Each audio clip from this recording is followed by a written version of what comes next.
Hey, welcome to OTB Boxing School. Y'all know what it is, man. New subscribers, go ahead, check in, have a seat next to the old subscribers. Old subscribers, hit that like button right now. Not now, but right now. Yeah, you know what I mean. Tell a friend, man. We getting close to 1,000. That's really why I'm coming on today, man. I just wanted to let a lot of y'all, a lot of my subscribers know that a lot of the content and them film breakdowns, if y'all go back and look at them, if they missing some spots, it's because we getting close to monetizing all of that content, and a lot of it has been taken for copyright purposes, but it will be reposted when we hit the 1,000 subscribers mark. We definitely will be redropping that for y'all when we do have our grand opening to OTB Boxing School.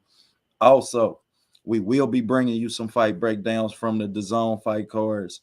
We done cracked the code, so we got a few more fight breakdowns that we gonna be able to bring y'all due to the copyright issues that we had already experienced. You know what I mean? So, but enough of that, man. Let's get to it. Fights of the weekend, assessments for the weekend. You know what I mean? Definitely was a hell of a weekend of boxing. Had Deontay Wilder, who was highly impressive. At first, I didn't think it was a knockout. I didn't really credify that knockout until I went back and looked at it, and I seen the and I could hear it. Once I heard it, salute to the Queen Cassandra. Appreciate you tapping in with us, Queen. You know it's always a pleasure. If you wasn't here, a lot of the content we getting close to 1,000, which I know you know, Queen Cassandra. I appreciate all of your support. But we getting close to 1,000, so a lot of that content, a lot of these networks been snatching.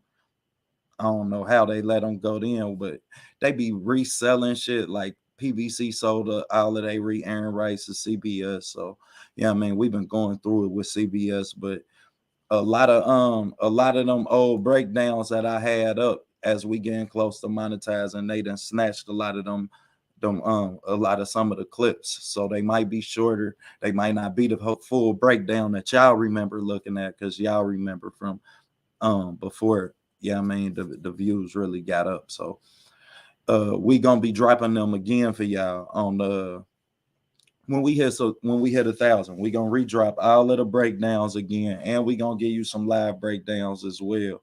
But not even just that, man. We got a hell of a Ohio lineup. Y'all make sure y'all tune in to the Ohio show on Friday, because we gonna get y'all the Ohio lineup for this month and for next month, man. Definitely gonna be a lot of talent on that lineup. Second off, I was just talking about Deontay Wilder, and I was highly impressed. Appreciate it, Queen. Definitely appreciate it, Queen. You know, we ain't gonna stop, man. We done cracked the code. I ain't even gonna hold y'all, man. So uh I wasn't doing the zone fight breakdowns, but I had some, thanks to my guy Boxing Gems, man. He done turned me on. He done told a friend to tell a friend, man. So I got some I'm gonna be able to actually bring y'all them breakdowns that'll be coming from them fight. I mean from them the zone fight cards now, in which I wasn't gonna do because they had blocked my shit and didn't use my shit. So yeah, I mean, I was kind of disappointed. Yeah, I mean, I was highly disappointed. Appreciate that, baby. Appreciate my baby. Goddamn. But back to Deontay Wilder, man. I was impressed with Deontay. I can't even hold you, man. When I looked at his feet and I looked at his movement for the little time I did get to see him, he was fluid. And then he said something that was impressive to me when he said my muscles just starting to react to certain things. And when we seen him last time in a fight with Tyson Fury, he looked highly orchestrated. He looked like he was thinking a little bit too much. You understand? So the same get to a point where certain things that's boxing tendencies, and this is so much muscle memory, you understand, that you have to be mentally engaged to an extent to even for your muscles to react. So to see Deontay Wilder start to exhibit some of that really led me to the upside. Them issuing him to fight Andy Ruiz, I'm not impressed. I'm sorry, I'm not impressed. I won't be impressed with that fight. Andy Ruiz lacks the ability to sit on his punches and issue us any type of discrepancy to how Deontay Warren, and salute the op, salute OG, STL, appreciate y'all tapping in, man. Always for the family, man. Always love for the family. Go ahead, smash the like for me while y'all tapping in. I ain't gonna be up here too long, man. I just wanted to recap a few things, talk a little bit of shit, and remind some people when we get to some of these topics later on. Some things I don't really think everybody might be thinking about, man, when I hear a lot of things I'm hearing. But let me wrap up Deontay Wilder, man. Back to Deontay Wilder, it was impressive. And I will go back on my word. I said that I didn't feel like it was a knockout. I felt like Robert Helenius was just jumping on the floor first time he had a reason to. But when I heard it, I forget. I think it's Drew. I think Drew got a video of it up, and you can literally hear the punch. And when you hear the punch, you understand. I was watching Floyd Mayweather, DeMarcus Corley, and you can hear. You understand the punches. When you can hear that shit, ain't no denying it. And somebody who not in the ring, you understand, they ain't got no right to say what's real. I mean, to say that somebody might have took a dive or anything like that. So I respect everybody who put them gloves on, as y'all know. But now let's get to the motherfucking topic at hand. All of this goddamn Devin Haney's talk. Salute the pads. Salute the SAB1. Man, salute to the guys, man. I appreciate y'all tapping in with me, man. Gotta say that. Yeah, it did look like he jumped on the floor because Queen. I ain't even gonna hold you, Queen Cassandra. But yeah, I mean, when I heard it, then I had to regress on my thoughts and really, I mean, assess the situation for what it was worth. And once I did, then I came to the conclusion that as much as there may have been some theatrics within, I mean, him being on the ground, sleep like that, ain't no theatrics to the force that punch landed with. Although it wasn't a clean punch, you understand, it landed, and somebody who not in the ring ain't got no right to take the judge, you understand, somebody who lacing them up and putting their life on the line. So for that reason, I regress. But let's get to this topic, man. All this goddamn Devin Haney praise. I'm sorry, man. The kid is not great. I'm so sick of people calling him great. He not great yet. God damn. Let him, goddamn it, do some things that make us let him be great. Second off, man, we can't complain about them being mad that he was holding and clenching, and I watch him put a man in a headlock and throw a punch. I'm sorry. That's just my, you know what I mean? Now, don't get me wrong. Salute to my sister. Salute to my sister, Queen Quee in the building. Facts, man. Appreciate you tapping in with me, Queen, sis. But the kid not great yet. So us giving him the greatness praise is a problem of mine. You understand? Not to mention some of the deficiencies that I've seen him have. Why he not great? He not great because he ain't did shit worthy of being great. Now, if he great, Adrian Broner was 4 division champions, goddamn it, by the same age. I'd love to see why AB ain't great, but he is. Because he ain't beat no damn body better than AB. They got the same.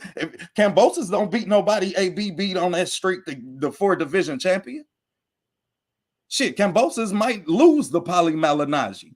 If we really keeping it solid, God damn it, we don't know that Devin might not lose the Polly Malignaggi. As wrong as Polly is for the bullshit he talking, we don't know that. This kid ain't did shit to maintain the status of being great. This is boxing. We judge you off of what you have done, not what you gonna do. God damn it, this ain't the Lady Cleo motherfucking this ain't the Lady Cleo in boxing. We ain't giving out kudos for potential. Yes, that's a reason for us to watch you. That's about all that it is. And as far as I'm concerned, I see some deficiencies in Devin that would tell you that he ain't even close to the best in his weight class. Because as uncomfortable as I see some fighters be, a la Shakur Stevenson, a la Devin, a la Gervonta Davis, as uncomfortable as you can make them, you understand? They're willing to adjust. We've seen them make adjustments. I've yet to see Devin make the adjustment in the pocket. He refused to fight in the pocket. I just watch him put Cambosis in the headlock and hit him in the ribs. And we gonna sit here and act like that ain't dirty fighting? Like, come on, man. We got to hold these fighters to the same standard and the same accountability that they willing to put themselves in that category too. You understand? And So you telling me that having undisputed in one weight division is harder to accomplish than being than being a champion in 4 different weight divisions? Come on now. Come on now. Like shit, let's be real. Now, if we gonna call a duck, let's call it a duck on every day of the week. We ain't just gonna call it a duck. Salute to my brothers, G5 Gabe. Salute to my brother Ricky Williams, TWT in the building, man. Appreciate my brothers tapping in with me. But y'all know, man, if we gonna call a duck, we gonna call it one every day of the week. Let me drop a link in case one of my brethren want to jump up here for a minute, man. But I'm just saying, like, shit, I don't know that that's a higher, and I don't know that neither one of them beat fighters who wouldn't have beat the other, you understand, the other's opponents. Like, shit, Devin ain't beat nobody better than AB beat on his streak to be a 4 division champion. And that's just a matter of how you look at it. You understand? And Devin is a 4 division champion. I mean, Devin got all the belts at 1 division. Now, do you credify that as being a harder accomplishment? The champion at 4 divisions is personal. You understand? Salute to my big brother Ricky Williams, boxing in the building. He done came in as Hoodie Rick today. You understand? Appreciate you tapping in. Go ahead, cook with me. Let me go ahead and say it on TV because they don't want to say it, right? The truth of the matter is, niggas, Devin slid in on a great motherfucking opportunity to become undisputed. Y'all didn't even have Camboso beating fucking Teofimo Lopez. That shit was a fluke. Facts. It was a fluke. All y'all had Teofimo beating Camboso, but y'all seeing like Camboso go dog walk Devin or some shit. Appreciate the Queen tapping in. He slid in on a great opportunity, bro. Talk that shit. One of the weakest fighters in the division had 3 belts, and he gave up what he had to give to get that fight. And he simply did what he'd have done any other night. Facts. Facts. This is not discrediting Devin. He handled his business. But y'all giving Camboso way too much credit.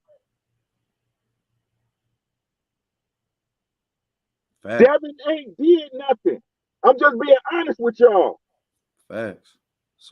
Point 2, he ain't no fucking killer. He should have stopped Camboso while that 1-2 was landing all night. He wouldn't even step on the gas on this dude that he knew couldn't hit him clean. Was timing his step and everything. He was timing his transition when Cambosos was switching and still refused to put his punches together to stop him. Right? I keep telling y'all, Devin nice. But if y'all put him in there with champion. If y'all put Devin in there with Tank, he gonna get his fucking lunch ate. All them 2 pieces he was landing. You see how them right hands Cambosos was landing on his ass, bro? Hey. Scared me. I ain't even going. Tank not gonna let Devin hold him up close. That's not happening. And bro, was it me or was the whole, like, as I was watching it, you understand, the headlocks and the whole, it did bother me. You understand? But I get it. You understand? And it's Cambosos' job to stop it. You understand? As much as it's Cambosos' job to stop it, you can't be out here talking about you pound for pound and your ass can't even fight in the pocket. And you put a motherfucker in the headlock and hit him in the ribs when you got him in the pot. Like, who do that? Like, bro, this pound for pound?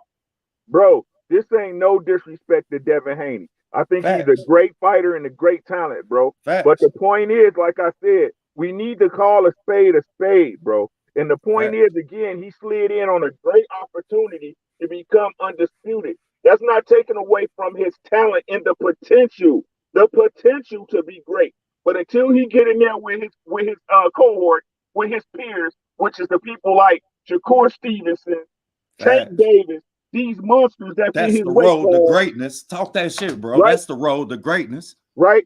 In his weight class, he ain't did shit. I don't count Camboso. I don't count it because I knew he was gonna work that man from the get-go. Y'all really be faking the funk, right? Y'all want to. It's really funny how, right? Such fans of the moment. Right, exactly. It's really funny how, right? The arguments be different and shit once that fighter wins. Right? I don't give a fuck if he fighting a white fighter, a black fighter, a Mexican fighter, a Russian fighter, bro. It doesn't matter. All this shit's supposed to be the same. It's boxing. Say that shit again, bro. Right? Get that shit out y'all fucking feelings. If that's what it is, just say you like Devin because he's a black fighter, and then we can move past. But this is boxing. And the truth of the matter is, as much as I fuck with Devin Haney, how much I admire his dad for having a vision for his son and bringing him up through the ranks to get to this point, the point is, bro, he ain't beat nobody yet. An old Linares, an overrated Camboso, a washed-up Gamboa. These are the JoJo fight. JoJo Diaz, right? So these are simply the facts. And because you like a fighter and you feel the potential of what he may be down the line might be great, it don't change the facts of what the fuck went on. That's all I'm saying. Get on y'all motherfucking square, bro. That's all I get. Facts. Appreciate you tapping in, Rick, man. You know I'm with you. Always, Brody. Always. And I couldn't agree more. Like, he just put it all in a nutshell. I give you credit for the JoJo win. Other than that, bro, you ain't beat no damn body. For us to be calling him great, for us to be putting him on a pound-for-pound list. You don't get on the pound-for-pound list. So basically, you telling me that if he the same size as Alexander Usyk, Devin got a chance in that fight? Like this, getting hit with the right hands we just seen him get hit with, he got a chance in that fight? We gonna now you don't walk your way. I don't give a fuck how subjective a pound for pound list is. As boxers, content creators, as people who cover this sport, people who follow this goddamn sport, you have a right to motherfucking yourself and the sport itself to be realistic about your perception of it and what it is. You understand? So, okay, you might consider being undisputed in one weight division a better achievement than being a champion at 4 weight divisions. No problem. You still can't solve the matter of the fact that he's continuously hit with the same punches since JoJo Diaz. I can show you JoJo Diaz film of him landing the same motherfucking right hand on Dev. Nah, I'm goddamn stop. Whenever you want to sit on your punches, now you getting jabbed. Now you getting caught. So what'd you do now? You say, fuck it, I'm going to just grab on the motherfucker. And all of this grabbing shit in boxing, we got to understand, clinching and holding is 2 different things. As me and my brother Five had the conversation on the morning crew this morning. Y'all all need to get to the morning crew. I appreciate everybody tapping in. If I left you, salute the loved one, Levine, loved one, Gaither. Appreciate you tapping in, brother. Clarence Higgins, appreciate you tapping in, family. Try Allah, the queen herself. Appreciate you tapping in, queen. Nah, I made the point that, you know what I mean? Me personally, I feel like it's a harder accomplishment. You understand? And let's remember, AB was 4 divisions at 23 too. Check. Do your homework now. Do your homework now. AB was 4 divisions at 23. You know what I mean? Dev undisputed at 23. Now, I don't have no problem with you saying, you understand? That's a better accomplishment to me. You understand? That's cool. But if we gonna discredit AB's road to 4 weight divisions, then we gotta call a duck and say that, goddamn it, he just ain't beat no damn body to be undisputed. Period. Call a duck. Now I'm watching people call this kid great. You won't become great off of your potential to be great. Like shit, that's not how we judge greatness in the sport of boxing. You judge greatness off of what the fuck you did. Who did you beat? How did you beat them? The circumstances in which you went through to achieve that level of greatness. Like shit, we can't say that he great yet. Is he on the road to greatness? Yes. Is there some holes that he need to fix? Most goddamn definitely. He better fix them, and he better fix them fast, and he better keep some of the names out his mouth that he been having in his mouth. Hey, and I'm going to tell you what about that Loma fight, because I'm glad I just seen that shit. With the shit that I just seen in that fight, Loma box circles around him. I think I am gonna pick. I can't wait to get inside the film and break it down for y'all and show y'all, I mean, and see what I believe I see. But right now in that fight, you understand, Dev, that rhythm step, man, that rhythm step gonna be a motherfucker for Dev to work with, man. And Loma's gonna close that distance. I'm telling you right now, he's gonna close the distance. It won't be due to him switching up. It'll be because Loma will high guard his way through the jab and close the distance. And his footwork and his head movement will be enough for him to parry the shots and counter, parry the shots and work 3-4 punch combinations. Another thing that Loma do, something that Dev had problems with. When Kambosos threw three punches or more, he landed. Like, bro, like I can show you Linares film of these same problems. You understand? Not to mention the kid got footwork issues, which is why he don't have no power, which if you watch the breakdown, that's what I show you this shit, bro. Clarence, I show you this shit. Like, you can go back, yeah, like real talk, y'all can go and look at the film breakdown of the fight. I told you where Kambosos was going to have his success. Told you that he was going to land them same right hands that we seen Linares land. Salute to Dank Father. Appreciate you tapping in with me, Brody. Appreciate everybody tapping in with me. If I missed anybody, I'm about to skip down right quick. Salute to my Brody Knockout in a building. Appreciate you tapping in. I don't know if you on just shit or not, but you know you always welcome to step up, man. But nah, though, like, yeah, I mean, I'm just sick of all of the praise, like, and I see, like, shit, it's a lot of holes. It's a lot of holes in that dice, y'all. Like, shit, it's damn near holes on every cylinder. Like, shit, we can shake them bitches and drop them on any number, and I can show you some holes there. Not even just nitpicking and me being, you know what I mean, it's specified in some of the things I do, but he has some holes there. So when he makes a statement like pound for pound, like, come on, bro, like, you got to grow to get there. And then we jumping on this motherfucking bandwagon is a big problem that I'm having, because I'm seeing a lot of people who I highly regard, you understand, in this sport. And I highly regard your mind. Some of these boxing minds that I'm seeing calling this kid great. You ain't achieved shit to be great. Oh, shit. Who we talking about? What's up, bro? You talking about Dev. We talking about Dev. Oh shit, man! Why you do that? I got nothing but positive shit to say about Dev today. I do too. I love the kid, bro. You know I love his talent. They call me a hater and shit, bro. I ain't doing it. Nah, but yeah, I mean, bro, we gotta call a duck a duck. That's what we do. Oh, I'm just fucking right. I'm gonna say what I feel regardless, bro. But shout out to you, man. Everybody, tell y'all hit my man's like button one time, bro. And I was over there with Just, man. I'm kicking it with him, and then now I'm coming to kick it with you, because I appreciate it, Brody. I appreciate it, man. I definitely was listening to y'all get it in, man. But I just been seeing a lot of the Devin praise, bro. Like how you feel about it? Like, he deserved. Listen, I told people, you know what I'm saying, what he had to do to impress me, and he did it, bro.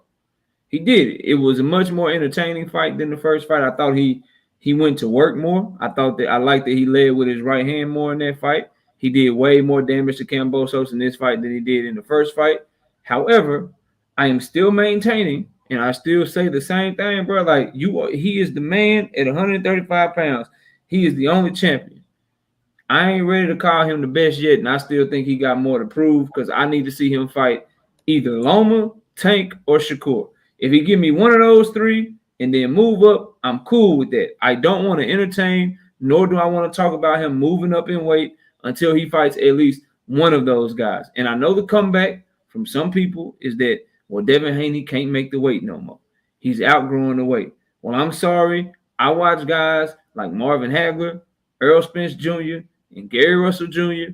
I watch guys and many other fighters. I watch them make the same weight over and over again. And some of those guys have much slower metabolisms, and they were much older than Devin when they were doing it, but they did the proper things to be able to make weight. So he's been calling for these big fights all these years. He said he wanted this smoke with Loma all this time. Now that it's here, it's time to do whatever it takes to get it, bro. Like I'm not trying to hear all of that. And again, he is the man, but I ain't saying that he is. You saying no excuses, huh? Yeah, I ain't got none, bro. I'm not in the excuse business, bro. when it comes to that, bro, like if he outgrow the division, I can see. However, that is not a reason for you to not still be able to make these fights happen. But how you out? But see, make that shit like okay. So I hear people say that when you say outgrow the division, like what does that mean, bro? Like. Well, how? So he can outgrow the division, but Marvin Hagler never could. Or he outgrew the division, but Gary Russell Jr. never outgrew the division. Like how when somebody say he outgrew the division, we know why Marvin Hagler ain't never outgrow the division. Yeah, y'all. If you don't know, then I'm gonna tell you, man. Go and put Aaron Pryor in your Google search bar. You understand? Was Aaron Pryor? Was thank Aaron me Pryor later. Yeah, he was at 140. Aaron Pryor was at 140 though. So, yeah, I got when Hags was staying down there, I mean, these was orchestrated moves. Marvin Hagler was a middleweight though. Oh, okay. And he was a middleweight. You thinking about Ray Leonard probably? Yeah, Ray I'm Leonard. thinking because Hagler fought his he fought Leonard at 40 though. Who did? Hagler did. I'm look it up right now, bro. Yeah. Hagler and Leonard fought at 40. Man, I got you, bro. But back I get what you're saying. Yeah, well, before we get off track. Like you can't tell me you're 23 years old, your metabolism that high, and you can't all of a sudden now that these big fights are here, now you can't make the weight no more, bro. Like I'm not buying it, bro. And like I ain't see nothing in his performance that would have said that. Salute to King Styles in the bill and salute to Brian Peters. Say they fought at 160. Appreciate that. Yeah, you was right. You was right, bro. They fought as middleweights, but I'm making no big deal of it though. Shit, like it is. But yeah, though, like, but my thing with that is like I can see you outgrowing the weight division. And I seen somebody said everybody had holes. Yes, everybody do have holes, but everybody ain't saying they on the pound for pound list. Everybody don't believe this silly shit. Like that's the silly shit that I'm speaking of. Like, you know what I mean? First of all, you don't put yourself on the pound for pound list. You can put yourself on your own list, but some of the shit that I seen just don't provide that he goes on that list. You understand? And as far as like what bro was saying and outgrowing the weight class, if you saying that you outgrew the weight class and you saying you know your body better than we do, I understand that. I ain't gonna never tell a fighter to jeopardize them health, none of that. You understand? Yeah, we know he was on that juice. That ain't what we was talking about. And he was on that juice for that fight. You understand? Panama ain't have him on that juice his whole career. He was a whole Olympian and all. Don't get it twisted now. The Hawk could fight. And the Hawk got paid. The Hawk was Leonard's sparring partner. That's why they ain't never fight. So he made more money being Sugar Ray Leonard's sparring partner than he did goddamn it boxing. But before we get off subject, like, man, I'm cool with the shit. Like, yeah, I mean, I get it if you, but I can also understand where Knockout say, God damn it, you told us that we was gonna get these fights, so we have to hold you to that standard. So even when you move up, we don't expect you understand to get acclimated with the weight type of fight now, because you done already put yourself in that category for wanting and fighting the best. Like it's like this, OTB, and you've heard it, bro. Like, and you know I'm not lying. It's like in one vein, a certain segment of the boxing public, they hold certain fighters to everything that they say, right? Like if they tweet something, if they say something, oh, Tank said this, or oh, Ryan said this, or this person said this, and it make them look bad, and this is what they should do, this is what they should say. But now when it comes to this, like I don't forget all of these comments, bro. I don't forget all of the things that Devin has said, his pops has said, bro. And you've taken this stance all the time, bro. And I know you agree. Like, you don't get to say shit like that. And then now that it's time, bro, you want to do something else, bro.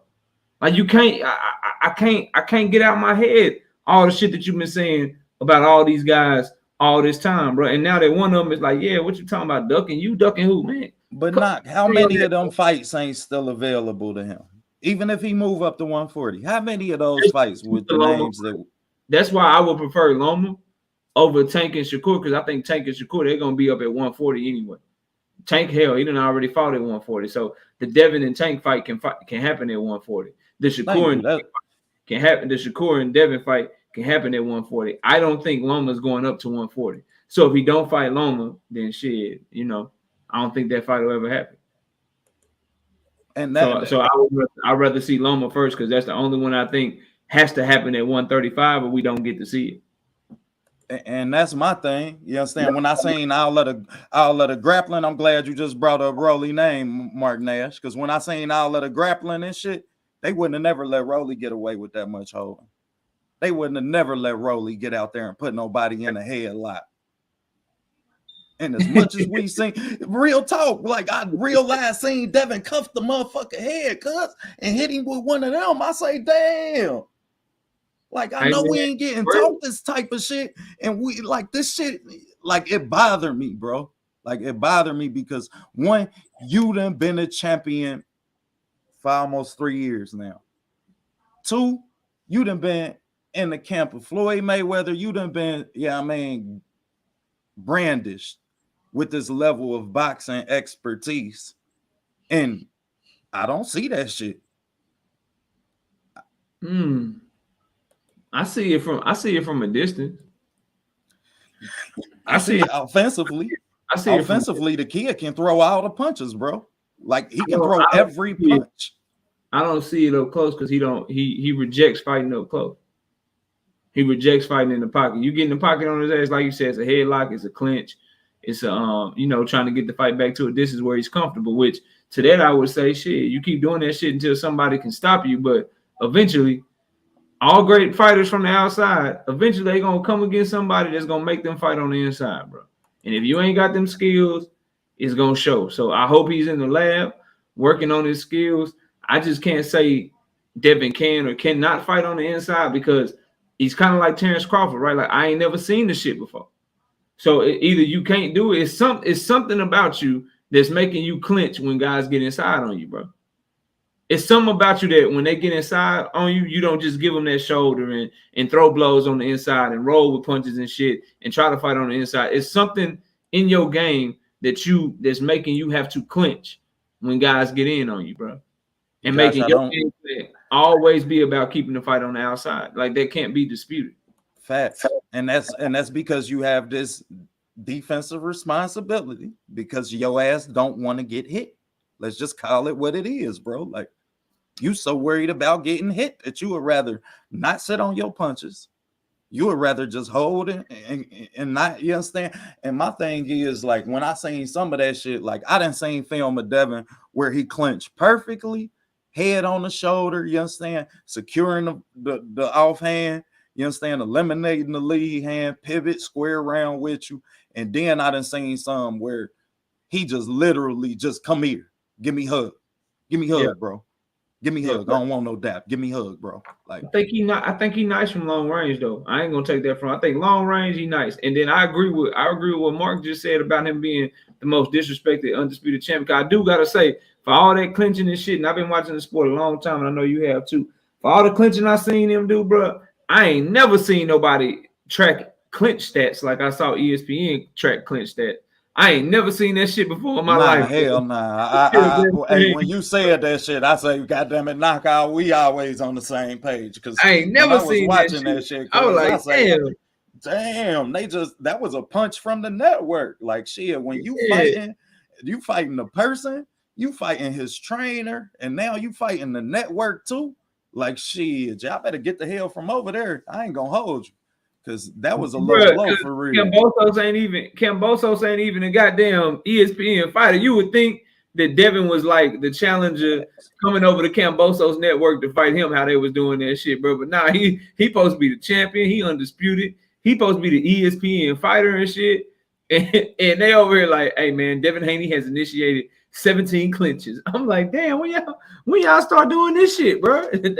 They really trying to shit on this man, dog. But I ain't see. But it's fighters who do the shit. Like I'm gonna tell you another one, Dimitri Bivol. You don't see that shit in his fight. And anytime you get close to him, he gonna tell you, come here. God damn it, if he don't back up, he giving you a hug. He's a hell of a clinch. He's just a better clincher. Yeah, I mean, when you watch him clinch, he's every time his head on the shoulder, he's securing, and you're not seeing none of that hold and definitely not the headlock. The headlock shit bothered me. You know what I'm saying?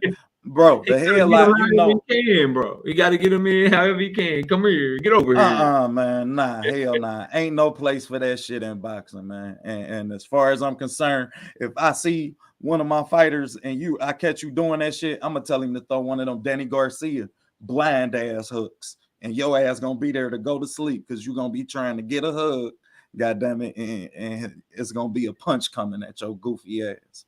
But I really hope that that's something that they can polish up on, because he done had a lot of success at the level that he at now. You know what I mean? And when fighters had that level of success, it's hard to get them in the lab and realize things that they don't do or things that deficiencies they might have. So do you think that there's something that he's capable of fixing, bro? I think so. I think I gotta see it though. I think it is telling though. Because most people, if they're not good at something in a particular sport, then they try to mask it. So, like if you can't go left in basketball, you try to make sure you're real good going right, and you make sure you're driving and you're scoring and you're doing everything with your right. But somebody smart is gonna pick up on that. And so for Devin, again, I'm not saying he can't grow. I'm not saying that he can't learn, but there is something missing in his game to where he does not feel comfortable fighting on the inside, bro. There is a reason for all of those clinches. Now, I just hope for him and for people that are fans of him like myself, I hope that he gets to a point to where he is comfortable on the inside, because there's going to be someone that is strong enough to keep your ass from clinching them. There's going to be someone that when you go to clinch them, they're going to pop your ass in the body, they're going to pop your ass chin and shit, and you're going to have to fight on the inside with them. So I hope, for the sake of him continuing to be champion, continuing to be one of the best fighters in the sport, I hope that is something that he is ready for and he is working for. Because as good as you can teach somebody to clinch, yes, I agree with you. He can work on his clinching technique. He can make sure that he put his head on the shoulder, make sure he tied up the arm so they ain't got a free hand. He can do all of that shit. That's cool. Yes, work on that. But what's more important for a boxer, what's more important for a champion, is being able to fight at all levels, being able to fight at the long range, being able to fight at the mid range, being able to fight up close. You got to make sure you can fight up close. So I think it's more important that he's working on being a good inside fighter, bro. Because if people broke the distance on Floyd Mayweather, and eventually Floyd Mayweather had to stand in the pocket and fight with Miguel Cotto, Floyd Mayweather had to stand in the pocket and fight with Marcos Maidana, and then he got so cold. Yeah, he got so, and he had to do it with Sugar Shane Mosley. Then he got so cold at the shit, he just chose. He's just like, you know what? I'm just gonna do it for fun against Canelo Alvarez. Like, he was able to get comfortable enough and good enough to where he could fight in the pocket. And if Floyd had to fight in the pocket, for as good as people believe Devin to be, bro, there is going to come a fight where he is going to have to fight on the inside. And if he is not ready, if he go to clinching a high level, really good inside fighter, bro, that knows how to reject the clinch, it's gonna be a problem, bro. So I think it's something he can improve upon. He's young. He seems to have learned quickly. He has been showing good improvements in his fights, but that's something that if you don't see that as a whole, if you don't see that as something that he need to work on, and I kind of think you're just a huge fan and you love Devin, and you kind of looking at him with your blinders on, because there's definitely some work to be done there.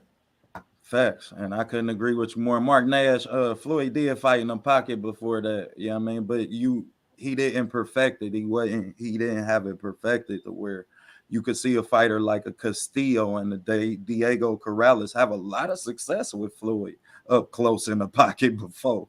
You understand the fights which Knockout just mentioned, and that's really two different Floyds fighting in the pocket. That wasn't what he. That wasn't what he wanted. That wasn't his. Yeah, you know what I mean? Wasn't like, his shit. People made him do that, and he showed, man, I'm cold enough to where I can do that shit. And what I'm saying is, Devin ain't been in that position where somebody made him have to do it, and he had to show that he was good. He's been able to get away with the clinching and getting the fight back to a distance. And all I'm saying is, at some point, you ain't gonna be able to do that shit. At some point, you're gonna have to fight a motherfucker on the inside, and you gotta be ready for that shit, bro.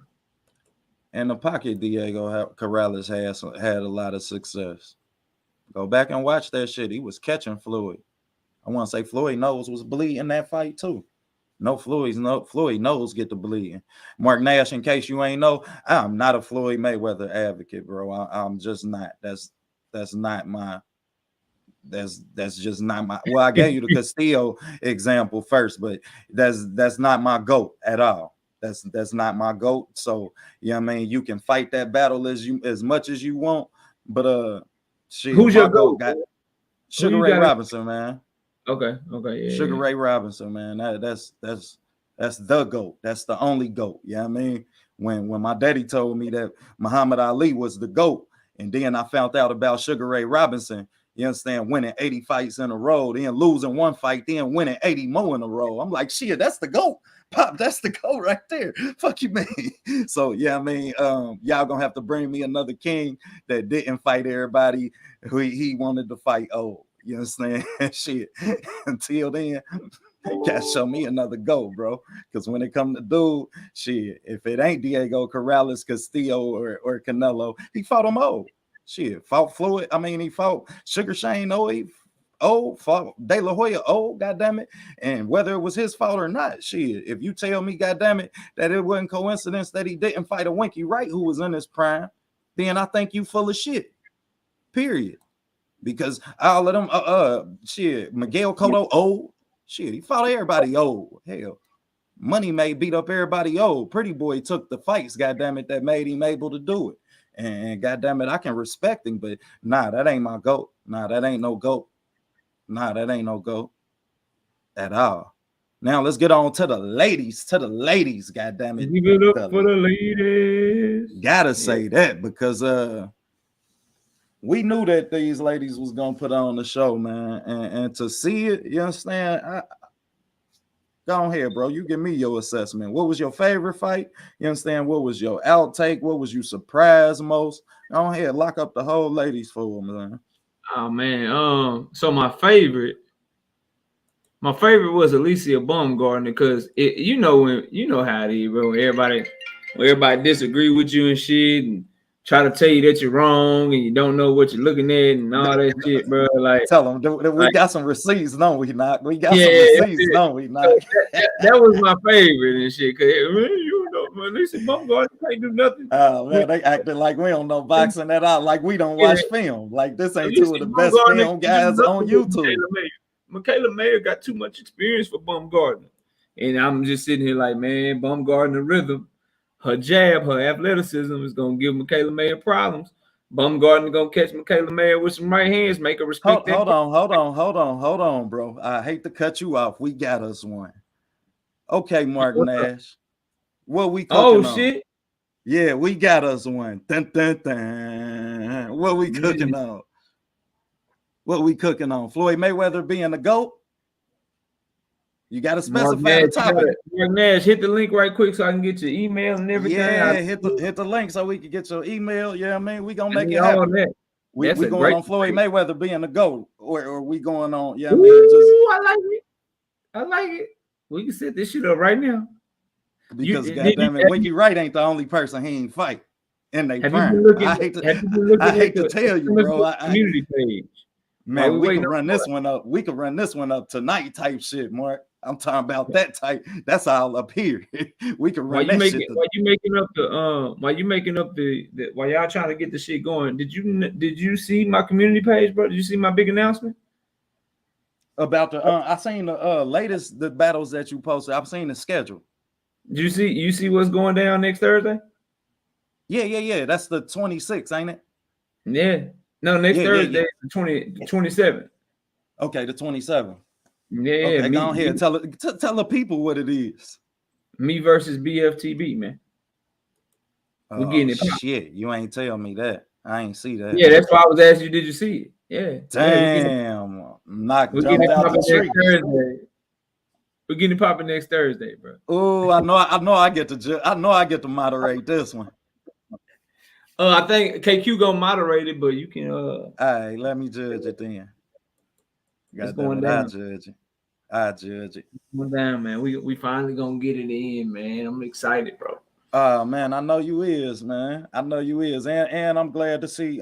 That's gonna be a great debate. Got to say that both y'all, you know, my brothers, man. But yeah, I mean, watching you gradually grow and get better each debate, bro. Coming from somebody who done debated with you about everything but the color of the sky, shit.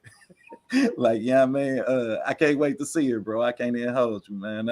That's gonna be a hell of They talking about they want Hold 5 up. rounds. They talking about they Hold want up. 5 rounds for that one. I got some. Hey, and we got a surprise for y'all too. So y'all be sure to tune in that Thursday because we're doing something a little different. That's Doing what's something up, a little man. different. Hey, Teach. I ain't What's gonna nobody be the like topic y'all debating? Man, we're doing Haney and Tank, bro. Yeah, that's gonna be fire. We're doing Haney. We're doing Haney and Tank, bro. Hey, Teach. That's gonna be fire. I'm glad I got me one. Let's go, Mark Nash. Hit knockout, set it up, man. Yeah, I got y'all, bro. Teach, I don't have to like you say they like Blue Blood is the big boss, bro. I'm the big boss, bro. Like I don't, you know what I'm saying? Like I'm that guy, Teach, bro. man. If y'all don't know, man, these new niggas around this YouTube shit, I ain't even gonna hold you. Like, you understand? They might not be too new to y'all, but y'all seen the goddamn it. Y'all see the environment change. You understand? You seeing the lingos change. You did. You seeing don't get me started, man. Don't get me started, but y'all see what's going on, man. I'm different. Oh, I'm about to hit it for you, Mark. My bad, bro. I'm about to hit it for you right now on the link side. Yeah, I'm different, bro. Like I'm really him with this shit, dog. Like really that guy, bro. Yeah, gotta say that. And like, I ain't gonna hold you. Who else was winning the Conor Ben debate that week that I won a Conor Ben debate, bro? Like, stop, bro. I won a Conor Ben debate the day after he popped dirty, dog. Like, what we doing? Man, if y'all ain't seen it yet, you understand? For everybody who box OTB on the debate side, one of my brothers put you in that casket, man. I ain't even gonna hold you. My brother's gonna, if I don't know nothing else, man, my brother's gonna come get you. So you understand? I got this one though. I got this one. Y'all ain't even gotta worry about it. Salute to the other brother right here. 817, you ain't responding to my email. You still judging tomorrow, bro? The Brody, goddamn it. Prayers yeah, for Key, who goddamn it traveling too. Thank Father say you debating tomato cans. Well, shit, BF ain't that, Dank. So we gonna find out. Yeah, gotta say that. Well, everybody who think the resume ain't, you know what I mean, the resume ain't what it should be. Then you know what I mean. Don't worry, boy. Because who we got? We got right side first. I got Smoke on there. I got Q the guy, lost started boxing on there. I got Jay Chestnut. Like, come on, bro. That's a good line. Come on, dog. To the bro. Yeah, you do got some. You got some quality wins. I ain't even gonna hold you, man. And you good, A1. I got you. For it to be your stage, you understand? Shit, you don't never fail to impress, and that's hard to do when you, goddamn it, already have a standard that you got to maintain just because it's my show. Like, you understand? This my show, so I'm debating myself more than I'm debating, you understand, the individual or the topic, because you already have a status of, you understand, what you have to do previous to the debate, because it's your shit. But let's get back to the girls, Brody. What you think, man? Who impressed you? Like I was saying, bro, Baumgarner was the most impressive because she was the biggest underdog and she won. And I thought she won pretty convincingly. I thought she controlled the fight early. I thought she stepped it up and stepped on the gas late. And so, you know, I give her all the credit because you could tell the way that they were announcing they really wanted Michaela Mayer to win, but she made her respect that power, bro, and that boxing ability. And Michaela Mayer just followed her around the ring the whole goddamn fight, bro. So that one was to me the most impressive because out of the 4 women that was fighting, she was the one that people were still trying to act like was the most unknown, that like she had the most question marks and shit. And she went in there and she answered all the questions. Now, the Clarissa Shields and Savannah Marshall fight, I thought that was more entertaining, to be honest with y'all. But Clarissa Shields, man, just an absolute dog, bro. And I mean that in the biggest compliment that you can mean it. Like, do y'all understand? She was like, yeah, you a power puncher and you hit hard and people know you for that shit. But I'm gonna come out here and you supposed to be a bully and shit. Well, I'm finna bully your ass, okay? You supposed to be this big bad bully and all that shit. I'm gonna spend the first 2 or 3 rounds walking to your ass and beating your ass up. And I'm like, damn, Clarissa, that shit is risky. But she went in there, bro, and she banged it, dog. She went in there, she's so cold. She's so cold. She went in there and she banged it out with Savannah Marshall, bro, and was in that bitch just swimming, bro. Like in swimming, but she wasn't even in the water, bro. She was swimming, but she was dry. She was like in that bitch swimming, not even getting wet, dog. She was doing her thing in there, bro. Facts. And Savannah Marshall, God bless her soul, man. She tried hard every goddamn round, but I still could only give her like 1 or 2 rounds in that bitch, bro. Clarissa was out that hole like doing her thing, bro. And she went and she did that shit in Savannah Marshall home country, bro. Like, come on, dog. Facts. Highly impressive. Like I think that was just impressive, bro. I was thoroughly impressed by both of those ladies, but Clarissa Shields just going there and fighting Savannah Marshall fight, I thought was impressive, but I give it to Alicia Baumgarner as probably my most impressive because she did it without having, you know, made Michaela Mayer fight her style, bro. So I thought that was great. Facts. First of all, man, I got receipts on all you bitches. God damn it. Nah, I'm just fucking with y'all, man. What Denzel say, man? You gonna be eating in Pelican Bay. Cause man, it was disgusting, man, to see everybody discredit Alicia Baumgarner, man, and act like she just ain't had no shot against Michaela Mayer, man. And I'm sitting there looking at the talent difference. I'm looking at the technique of boxing. And for everybody who favorite fighter is a pressure fighter, you understand? Then you have to have another level. Like when you a pressure fighter, like y'all don't understand when Errol Spence hit that clutch and he pop it, you understand how special that is. Like that's like a Hadouken or some shit on your video game. That's a cheat move for real. You understand? So you've never seen that out of Michaela Mayer. Like when have you ever seen her kick it in? That's why she don't have no damn stoppages. So I'm listening to everybody assess this shit. And when I'm watching her hit her with every right hand in the book, she hit her with right crosses, right uppercuts, right overhand, straight right hands. God damn it. Alicia Baumgarner hit that girl with her right hand and every finger on it. God damn it, through the glove. So I'm watching this shit, bro. And I'm like, okay, you're doing what you're supposed to do. But then Alicia legs get to running out. You understand? Then Michaela Mayer felt like she did have some success, but she didn't capitalize off of it. Because for me to say that she ain't stunned Alicia and catch her ass and let her know, hey, you ain't just about to walk through me this whole fight. You understand? She caught her ass, but Alicia was able to double back, you understand, and go back to her bread and butter. And Michaela didn't have no bread and butter. Your bread and butter is to walk straight through a motherfucker. Like, man, come on, man. You would never hear OTB pick that person in a boxing match. When you got a boxer and a fighter, I'm going to always go with the boxer.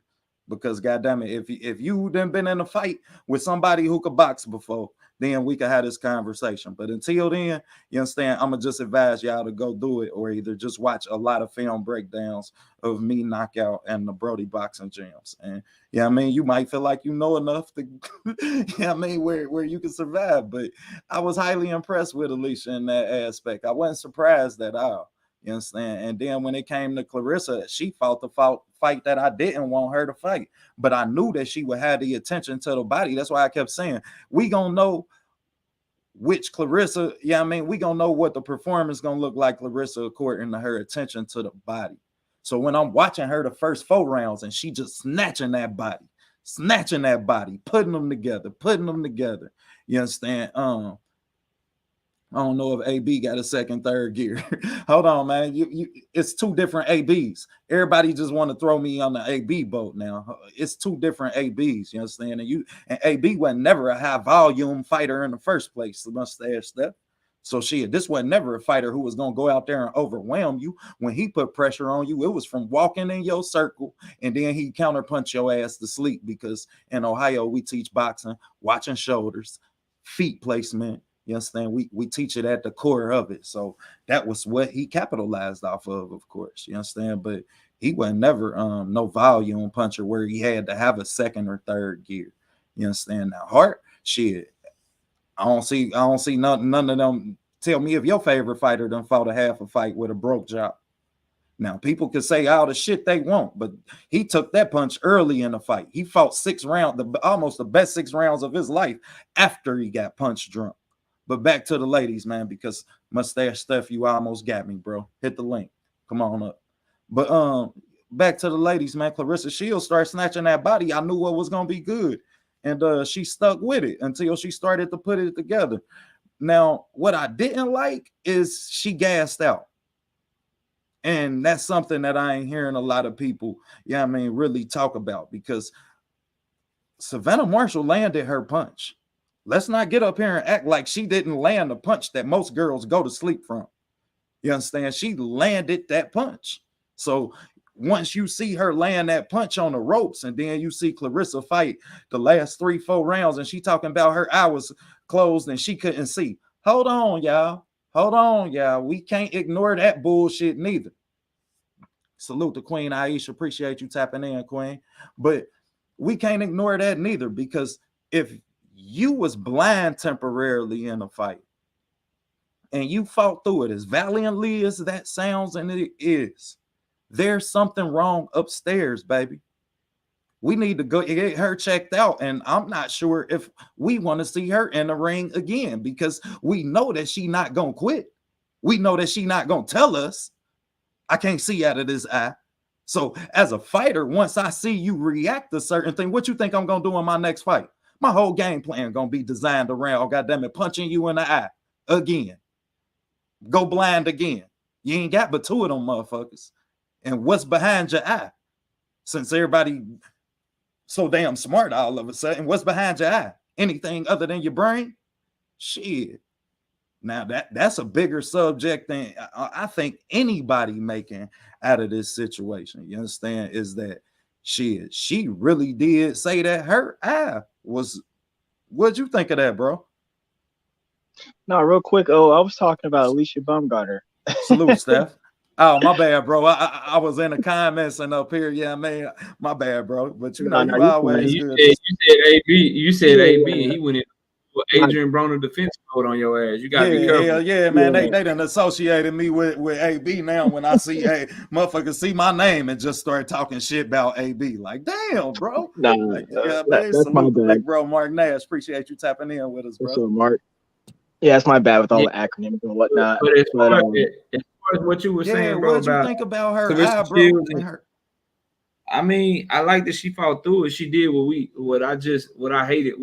I was just having a conversation about how Rigondeaux didn't get up off the stool against Lomachenko. So I respect her for getting up and fighting through it, but her team need to make sure they sit her ass down. You go through all the proper checks, make sure ain't nothing wrong with your brain, make sure ain't nothing wrong with your eye. And please, Clarissa, please, if you want to do MMA, do that shit like after your career is over. You still young. You know what I'm saying? If you want to go do that shit, how you see Anderson Silva trying to do that shit after his main career, just focus on boxing, because, man, she got so much more. Do you understand? She could be the only, like, she can set the bar so high that nobody can catch that shit, bro. Like, so get your eye fixed, make sure your eyes straight, make sure you're good. Like, because she talking about she want to get back down to 147 and go get McCaskill. And that's a hell of a fight, because McCaskill. That's a damn good fight. So, you know, I just hope she take care of herself. I'm glad that she fought through it, but now we to the stage where if you need to stay in the house, stay in the house, get you an eye doctor, go get checked out, and just make sure that everything is everything, because it's dangerous to fight through it, but that's what we as fans, that's what we, you know what I'm saying? That's what we respect. Right, that's what we applied. That type of pride and shit. So shout out to her for doing it, but now go take care of yourself, and you don't owe nobody nothing. If you don't fight until this time next year, can't nobody say shit. You are the 3-time undisputed champion of the world. You fight when you say you fight. And everybody else, be damned, bro. So, you know, do her thing, bro. She did it, and I'm proud of her, man, because, you know, the women is out here shining on the man right now, bro. It's making them really look bad, bro. Making them really look bad with these women in the sport right now, man. So, yeah. That's all I was, my bad. Go ahead, That's because it's less parity. Go ahead, Steph. You guys say something about Shields earlier, and then you kind of finish up with that knockout. But I was watching that fight in particular on the plane, heading to go see Wilder and Hellenius. And man, I mean, she put on a performance, like you said, man. She put on a performance. She was throwing the kitchen sink and everything at Marshall. Now Marshall had to get her composure right, because about 4 or 5 rounds in, she realized she was getting her butt whipped. And that Clarissa came out and was like, oh, man, she's like, I got to get my shit together. And then she won maybe 1 or 2 rounds, but Clarissa was just too much, man. She was too much. And by the end of it, man, I was in tears, man. Like, that was such a good fight. And I was just so happy for Clarissa, man. And my favorite part is when she looked back at when they're announcing the winners. She looked back at that guy, and he looked at her and said, "The Gwoat." I was like, I was just hysterical. And then when she said she thanked the father first, I love that stuff. So shout out to her, and well done. That was the best fight of the weekend, besides the knockout with Wilder. But that was the best fight, man. I thought it was better than Baumgarner and Michaela. Michaela made a nice comeback. But then Baumgarner caught second wind, and like O said, she kind of got back on that boxing thing, and she was just better than Michaela. Like, if they fight 9 times out of 10, Baumgarner gonna beat her because she's just a better athlete overall. And she fought exactly how I thought she was gonna fight, kind of pick and posh from the outside. How she beat Harper, she's just, as far as athleticism goes, better than those girls. Were you on the bandwagon, Steph, with OT being out? Did you pick Baumgarner before the fight too? No. Steph picked Mayer. No, so you got revisionist history and shit right now, man. Don't be talking like you knew that shit was gonna happen. No. Let me say this though. Like, the last week of the fight, I came on and I was like, you know what? I got receipts on all you bitches. No, I'll take that bitch word back, Steph. That's part of the line, bro. Right. But Baumgarner, she grew on me last week because I went back and I was watching her against Harper, and everyone kept saying, "Oh, she gonna go on her knockout." She gonna go. And I was like, "No, Baumgarner is kind of a boxer, man. Like she likes to set up her punches, and she likes to really use the ring and stuff. She's high energy.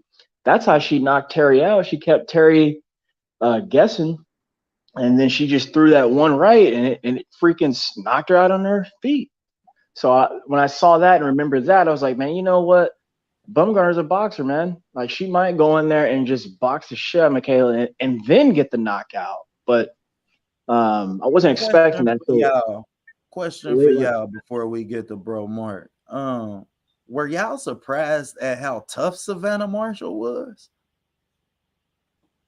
I was, but at the same time, I knew she had to because, like I said, 4 or 5 rounds in, she was getting her ass beat, and she had a moment to herself where she was like, "All right, I got to come out and do my thing, and at least try to put up some type of fight because I'm getting my ass whipped right now, and I ain't going out like this." And that's why she was so humbled at the end, because she was like, "Man, Clarissa really is that dude, really is that woman. She really that good." And she gave her the praise. I was thinking 1 or 2 things. I didn't think either girl was going to necessarily snub one another, no matter who won or lost. But both were very humbled at the very end, man. I can tell you right now, if Clarissa Shields ever loses, she ain't going to take that shit well, bro. She going to be a sore loser like a motherfucker, bro. Somebody that's that great at winning, bro. They not gonna take losing well, bro.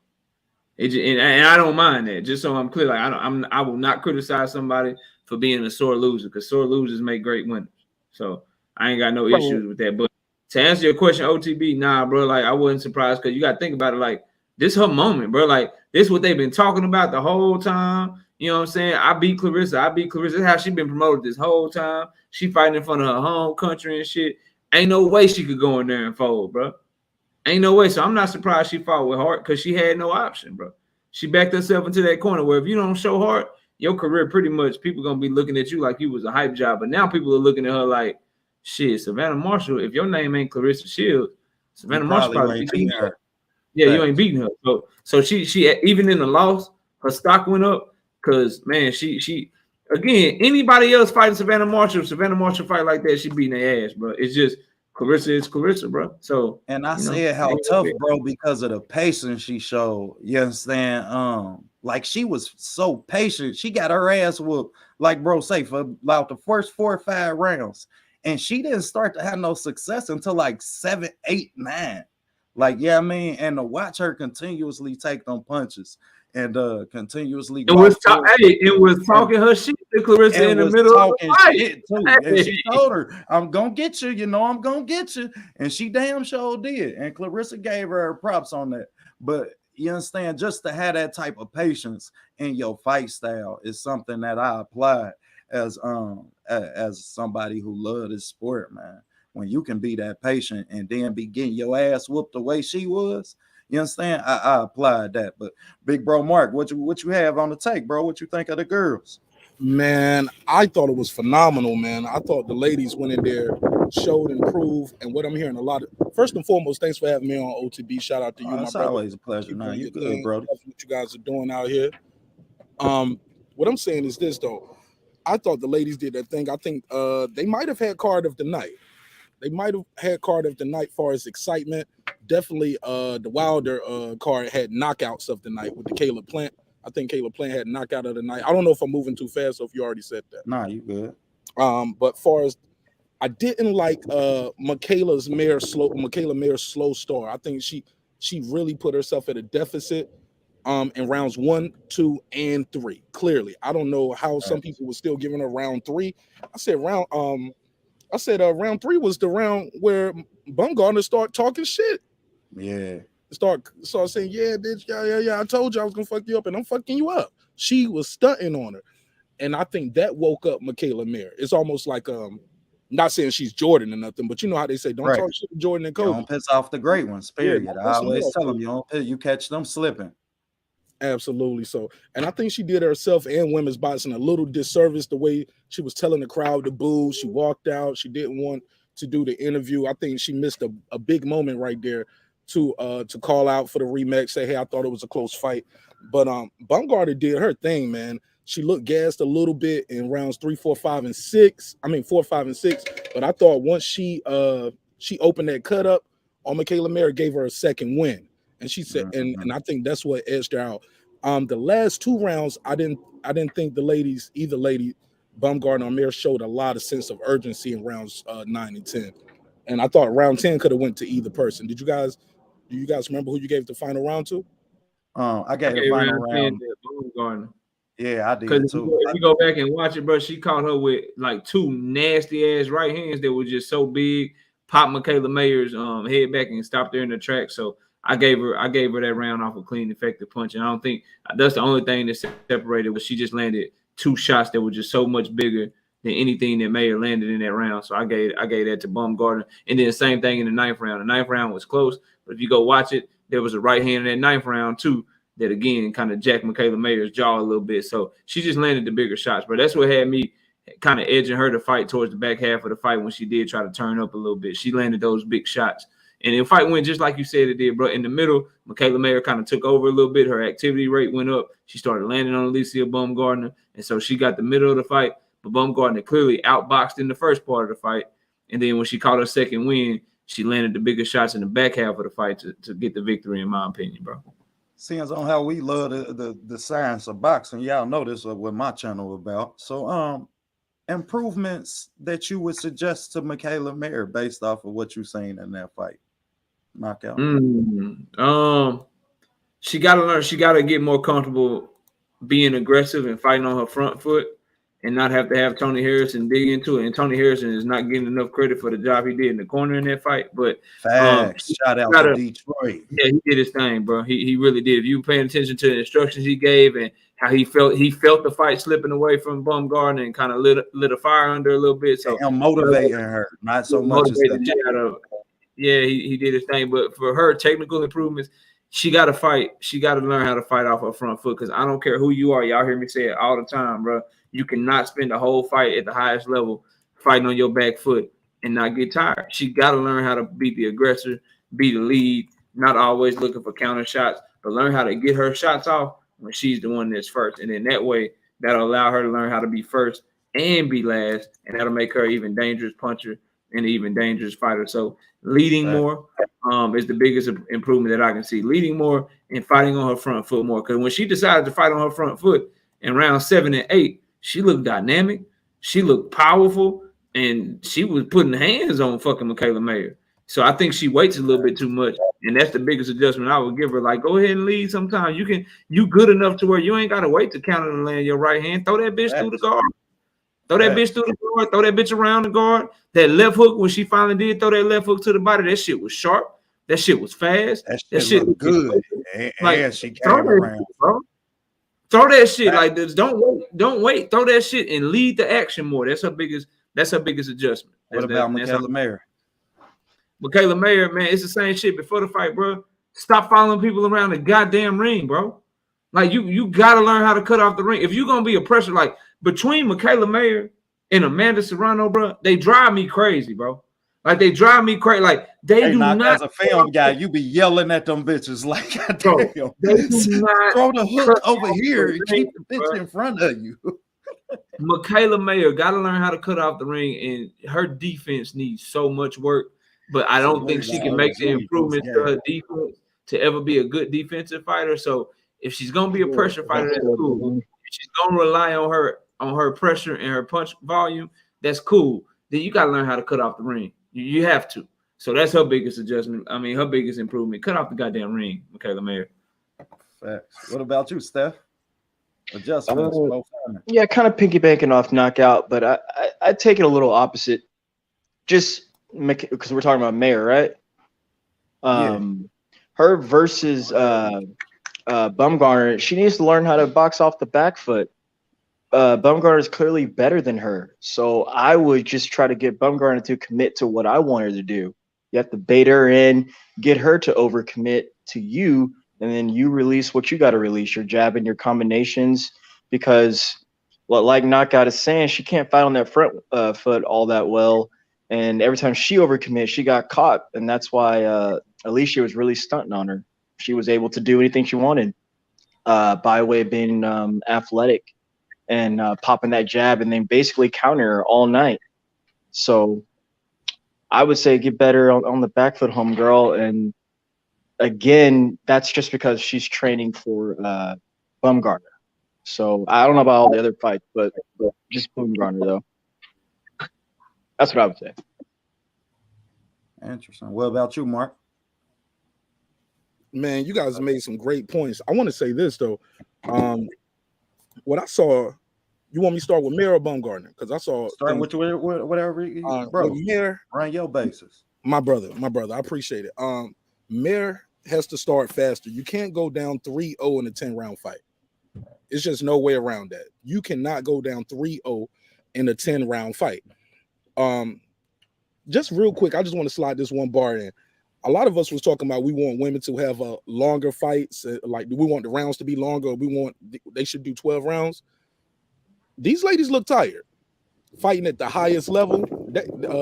Sabrina, I was about to call her Sabrina. Clarissa looked a little tired. Marshall looked tired. Baumgarner looked tired. Tired. Yeah, man, at the highest level. Maybe this is what they need to do, or maybe if you don't change the minutes of the round, add 2 more rounds for the championship fights. Still 2-minute rounds, but give them 2 more rounds. Not to go. I don't want to go too far off of that. Nah, you good, bro. Cook. Okay. She can't go behind like that. Also, she was waiting too much. It was times where she can't. She thinks she's gonna win the whole fight with the jab. It's not. Now, granted, she was very effective with her jab, but though she really lost that fight with the power punching in 2-minute rounds, and especially in female boxing, those power shots you see Baumgarner just slinging that right hand. Yeah, and even if it didn't hit, and Michaela Mayer rolled with it like that, it looks like on the judges. Go for it. Go ahead, bro. Yeah. But you see what I'm saying? It looks bad. The optics are key, right? Far as Baumgarner, when she had the herky-jerky movement, she was bobbing and weaving, trying to work her way in, shooting that right hand. I thought she was very effective. My bad, it's the gazebo thing moving. Nah, you good, bro. I thought she was super effective. When she stopped moving, she didn't find a jab that she didn't like on her face. Like the jabs was just popping her. Every round she lost to me, she lost it because she was just getting outboxed with that damn jab. She had nothing, she had no answer for that. Wasn't getting off the line, wasn't moving and shaking, but I definitely think the cardio for and the punch selection. Knockout said this. I was screaming at the damn TV during the fight. I was like, "Throw the damn left hook! She's right there for the left hook." Big fan, bro. Big fan. There was times where Clarissa would be out of position, and Clarissa would be out of position. But I was like, "But the girl is open from the left hand, from the southpaw stance." When you get a master class boxer like Clarissa, don't do that, baby. When you get a masterclass boxer like that, I expect Clarissa. Okay, yeah, I'm out of. You think I'm out of position? southpaw stance. Bam, shoot the left from right there. Because the lady was open. She never shot the left. She just wanted to get some space and get back in the conventional stance. But she would be on the rope, she would spin out, and the shot would be there. Baumgarner, the left hook was there so many times. And when she started letting it go, I said, "Man, you should have been doing that. You could have stopped it probably." Also, the body. I thought Baumgarner did a great job to the body. Michaela Mayer needs to invest into the body. But I'll pass the mic. I'm getting long-winded. You was good, Brody. Shit, y'all was goddamn it. Y'all wrapped it up. But my assessments was if Michaela Mayer is gonna fight that fight style, you need to go to Philly, baby. You need to go to Philly. That's where they're gonna teach you some head movement. Come to Philly or come to Ohio. You know what I mean? Our fighters got excellent head movement as well, but you got to be up under a coach who's gonna teach you how to watch a shoulder in the pocket. How to clinch. It was times when I felt like you should have clinched and you allow not only just due to you not being able to cut off the ring, but I felt like you allow Alicia Baumgarner some space. Otherwise, you have to go with a Robert Garcia who's going to be able to up your intensity level, who can up your workload. You know, Robert Garcia fighters, they going to go in there and they going to throw 100 punches around, you understand? And goddamn it, you going to get what you going to get. But you have to take some defensive purpose into your next fight. Alicia Baumgarner, I couldn't agree with y'all more. Get on your front foot more. Believe in yourself more. You understand? The attention to the body was key in you. So that has to be something that you bring with you. Another thing I want to see more is stop depending on your legs so much, baby. Quit running. Quit running, because when you sit down, ain't too many that can hit with you. So go ahead and sit down. You understand? I don't know that Michaela Mayer hurts Alicia Baumgarner if she sits down and sits in a pocket with her for some of the exchanges, which she would have had to do to stop her. You understand? To land that left hook that y'all two keep alluding to. You understand? You're going to have to sit down to land that. So, you understand? A lot of times you moving so damn much, you understand, is a detriment to you, and that's why you gassed out later. So I couldn't agree with y'all more that X, bro. I was talking about Baumgarner wasn't letting her left hook go. Yeah. She was throwing that baseball from the right hand. She was throwing a baseball. And when I said that, as far as the left hook goes, she was moving too much for her to see it. You understand? You got to sit down to see that. You got to goddamn it watch the right hand and see what Michaela Mayer outside lead shoulder gonna do, and then that left hook open up for you. You understand? Because of how she's shooting her jab. Not only that, Michaela Mayer fight down to her competition. For you to be such a big girl, I hate this shit, y'all. Like, you kept seeing her hunch down over with Alicia. Like, what is you fighting down there with her for? Don't get on her level. Make her fight to yours. Because her reach ain't what people think, bro. Her reach is shorter than Baumgarner's, bro. But the jab's so pretty, not will we not agree that we kept seeing Alicia jab after jab, and she was having success. So you understand what it is, bro, and like it's just she got good skills and she got good fundamentals, bro. She was outgunned athletically, bro. She just wasn't as fast, she wasn't as quick, she wasn't as explosive. So she was trying to do the right things, and she just not quick enough and explosive enough for somebody like Alicia Baumgarner. Alicia Baumgarner, that's gonna be her advantage down at this weight class, because she started her career at 140, bro. She started her career at 140, like you were saying, OTB, you dropped the gym, like at 130, they can't handle her power, bro. So if she sits down, it's like, man, I'm gonna trade with you for a little bit. If she do that shit, bro, she a problem. She a problem, and they better watch out at 135. Cause let me tell you something. If she catches somebody like Katie Taylor the way that Amanda Serrano caught her, we talk about it. It's gonna be a problem because she's more patient than Amanda Serrano. And she's a better counterpuncher. She catch you with shit that you don't see. She can be a problem if she just fix this here and that there and get more aggressive earlier in the fight. She really can put it on. Because what she should do, right? Because women are gonna fight aggressive anyway. She's fighting a bunch of women that like to be come forward fighters. If you look at Michaela Mayer, you look at Katie Taylor, you look at Choi, you look at all these women that she would be fighting at 130 and 135. They all like to press the issue because it's 2-minute rounds and shit, and they all throw a bunch of punches, right? So your counter punching opportunities, they gonna be there regardless, bro.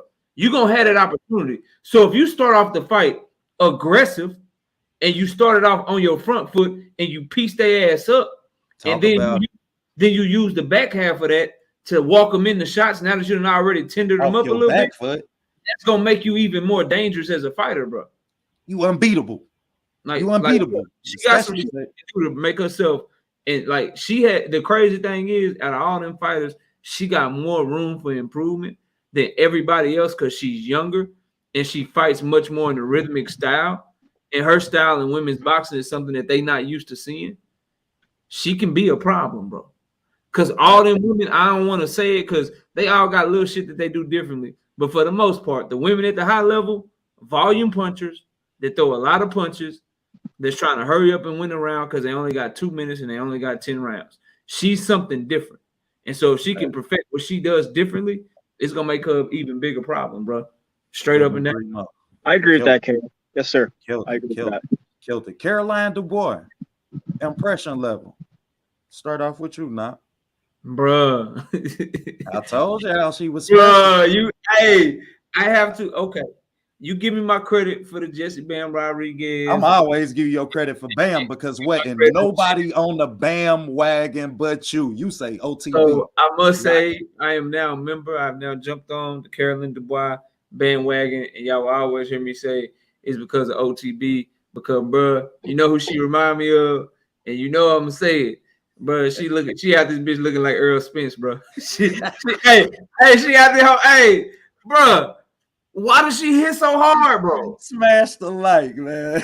Hey, why does she hit so hard, bro? Like she out here seeking, destroying people out that southpaw. The jab was nasty. The right hook was ugly. The straight left and in the work rate, but she was also defensively responsible. I'm like, is this Earl Spence sister? This can't be Daniel Dubois sister. Yeah, is this Daniel Dubois? This can't be Daniel Dubois sister. This is Baby Earl. This got to be Baby Earl out here, bro. But Kale, I just want to sneak in there. Like total opposites, bro. Like, I let you go, Steph. I want to impress upon people. Like it's hard for women to get knockouts, bro. Like she 4-0 with 3 knockouts in women's boxing, and she fighting 4 rounds. And she's still in the bitch. She gets about it, bro. She a problem. She a problem, and that's all I got to say, man. I'm impressed. I'm on the bandwagon. I'm looking at. I done went back OTB because I had never seen her fight. I went back. I done watched all 3 of her other fights now. I don't watch. Hey, I'm on the bandwagon, bro. I'm following everything. I appreciate you coming on over here, Knock. We appreciate having you, man. We appreciate. Yeah, I hopped in. I'm in the bandwagon with you, bro. She a problem, bro. When I say I told y'all she was something special, boy, the girl is something special. So if you missed it, I'm gonna let Steph tell you what he's saying. Goddamn. Oh no, I was just saying other fighters, they watch each other, man. They inspire one another. So I'm sure she probably did pick up something from Errol and was coming at it like that. And then seeing that it works, you know, that whole seek and destroy, but fighting behind the jab methodically. Yeah, she's something to be reckoned with. She's something to be reckoned with. Facts. No doubt. What about you, Mark? Did you get your eyes on Caroline? Yeah, but I could always consider the opponent too. You know what I'm saying? Just to be fair, I don't know if it's too early for it, but we got to consider the opponent. You know what I mean? Now, granted, that opponent was more experienced, but she was an opponent nonetheless. She was in there to make Dubois look good, in my opinion.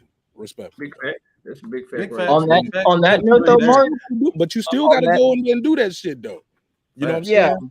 She didn't take it to the card. She went in there and she looked beautiful at what she was doing.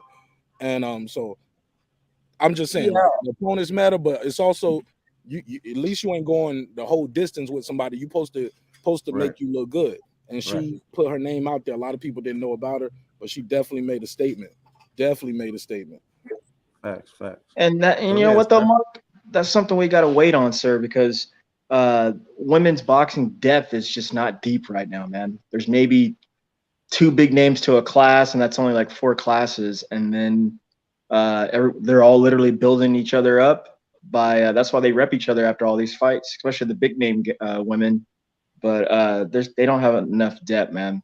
So we're gonna let them build. We're gonna let them breathe. Let that vinyl Salute play. to the College of OTB Boxing School, boxing as a school, period, man. Get the boxing gyms. I ain't even gonna hold y'all. Gyms, you want to step up? It's a link up there somewhere, bro. You know you more than with it, Jim.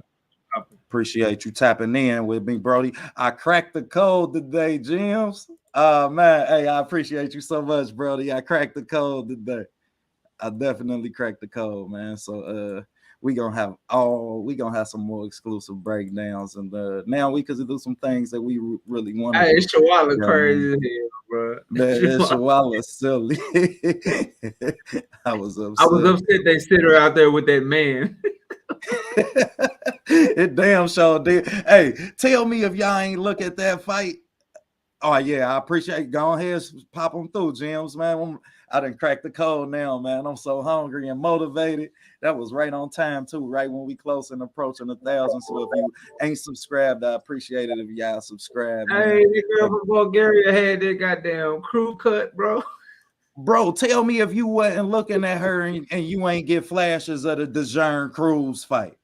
Tell me if it didn't bring back the Zern Cruz fight feeling vibes, like, you know what I mean? Because when I think a little bit, bro, a little bit. She is very what they say. I'm trying to be respectful because she look like her daddy. How about that? Yeah, there you go. She her daddy. She got very strong. She got very strong. No, her daddy's child. Leave it alone. What else, Sly? She worries. She her daddy child. she her daddy child. You know somebody got an ugly baby when people be walking up to them like, oh, look at your baby, it's just the darndest thing.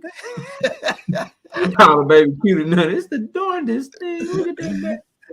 Man, I just tell him like, hey boy, I just tell him, look at the little doll baby. But in my head, I be thinking like, goddamn, devil baby is with devil doll. Yeah, bro. Dog baby. That man say, hear me say, look at the doll baby, goddamn it. That baby head a little big. But nah, though, man. Let's get on to the PBC card, which, was real interesting, man. Caleb playing Anthony Dirrell. What was your takes? Yeah, man. Man, I know that's the co-main event. Can we just talk about real quickly? We ain't got to do it long. Let's get on. We'll go back to Russell. Yeah, let's get on Gary Antoine. Russell cost me $3,000 last week. Rest in peace to Batman. You understand? They missing you, Brody. They missing you, Brody. Man, Gary Antonio Russell, man. I just want to say before I do the breakdown, he lost me a lot of money, and so my heart is hurting right now. But bro. Him and his little brother, Gary Antoine, bro. Somebody go to them and let them know that the majority of the fighters that they're going to fight are orthodox fighters, and the majority of orthodox fighters in boxing, their best punch is their right hand. So if you ain't got defense for nothing else, I need you guys to go find some defense for a damn straight right hand from an orthodox fighter, bro. Like that, I need them to find that. Now, I do want to say Gary Antonio showed great heart because he was clearly hurt, and he was clearly getting pieced up. But he kept coming. He didn't falter or falter, or he didn't give up, bro. But Emmanuel Rodriguez put it on his ass. I'm a little child. he put it on his ass. But Gary Antonio Russell, my biggest takeaway from that fight, OTB, is that, bro, whatever they doing, and if you go look at Gary Antoine fight, them two younger Russells, man, they gotta get out the way of some right hands, bro. They got to get out the way of them right hands, bro. Like that is just messing them up right now, man. That's messing them up. And if Gary Antoine, like, you got to understand, when he got hurt by Bartholomew or whatever, Bartholomew was coming up to his weight, and Bartholomew is not a big puncher. And he was wobbling Gary Antoine Russell. And the reason that he was able to wobble him is because those dudes, it ain't like they just get hit by right hands, bro. They get hit flush and clean by right hands, bro. And you can't do that. You can't do that, bro. So my biggest takeaway, and Emmanuel Rodriguez, he gonna be champion at 118 pounds again, because Monster anyway is going for undisputed, and as soon as he go for undisputed, I anticipate he gonna drop them belts, and so Emmanuel Rodriguez is probably gonna get a shot at one of them vacant belts, and so he'll be champion. It was a good high level fight, but Gary Antonio Russell, if he was who we thought he was supposed to be, that's somebody he should have beat, bro. And shout out to Emmanuel Rodriguez doing his thing, and and getting that W, bro. You know what I'm saying? This is one of them. This is a sport where, you know, shit changes very, very quickly. And last week, Gary Antonio Russell went from top prospect to he might be borderline journeyman because, bro, he got huge flaws he got to fix, and that's all I got, man. Yeah. What you had? You know, as I was listening to you break that down, Knockout, I would just say, man, it's time to get a trainer. Like, go get in somebody's gym and go get behind somebody so they can teach you all the things that you were just mentioning. And I think back to the last outing that I saw Gary Russell sitting in the corner by himself talking to himself. That pissed me off so much, man. I was like, dude, you need a trainer. You need a second set of eyes who could help you instead of just winging it and going off pure athleticism and stuff. But you're right, KO. My guy didn't have it. And there's some real questions about him now, even in that weight class, because, boy, Rasheem Warren know how to get it. Manny's okay. But, like, you know, at the same time, they could have kept the fight going, bro. Shakur had even a bigger lump on his face when he kept locking up with Robson Concia, whatever his name is. So I thought that was a little bit punk, but that also let me know that he didn't want it. He didn't want to fight. I mean, I think just kind of days memories of their last tango and how that went. He was like, I'm good. I'll just take the W. So, yeah, he got out of there with the W. But, yeah, Antonio in trouble. And same thing with Antoine, man. Go to Philly. Go to Michigan. One of the two. Go to Bread Man, Bozy Ernest. Something. I ain't gonna keep going. Y'all ain't gonna keep doing Philly and all that shit around without saying go to Texas, bro. Y'all not gonna keep doing this shit. That's not their style. Right? No. It's not their style. Doing Philly out here and shit. Put some respect on Texas. Facts. I feel you, Knock. All the respect for Texas. We got running shields. We got running shields down there in Houston. You know what I'm saying? We got Derrick James up here in Dallas for you and shit. We got Robert Garcia and them down there in San Antonio and shit. Put some respect on Texas, bro. Stop. All right, but hang on though. Before all that, like, see, I'm with that. The thing is, everyone don't fight like that. Everyone's not as seeky, destroy, violent like that. Like, I want Virgil Ortiz to go to Derrick James because he fights similar to Errol, but he on that whack ass Mexican shit on division and got to be divide. No, man. If you go fight with Errol gonna hand you the keys right after he move up, and so on, and keep it going. But that's a different story. I ain't talking about. Yeah, don't open that can of worms. Don't open that can. No. Like, because that's the way I look at it, man. I'm from Texas. I want all the Texas guys doing their thing, just like that. Because I think Virgil's a really good fighter. But again, kind of going back to Antonio and what's up, Boog? What's up, L-Dub? Salute the L-Dub boxing. Y'all don't know, get the L-Dub, man. He got the best news. That's why I was just saying. On everything, man. This is every news, man, in the boxing industry. I ain't gonna hold you, man. And if y'all don't know, man, Charles Conwell gonna dog walk him. I ain't even gonna hold y'all. No. I'm saying, can he do him worse? Can he do him worse than Jerome Boots Ennis did him? That's my question. Man, I just hope he don't do him worse than he did Patrick Day. Rest in peace, Patrick Day, man. That's all I'm gonna say on that note.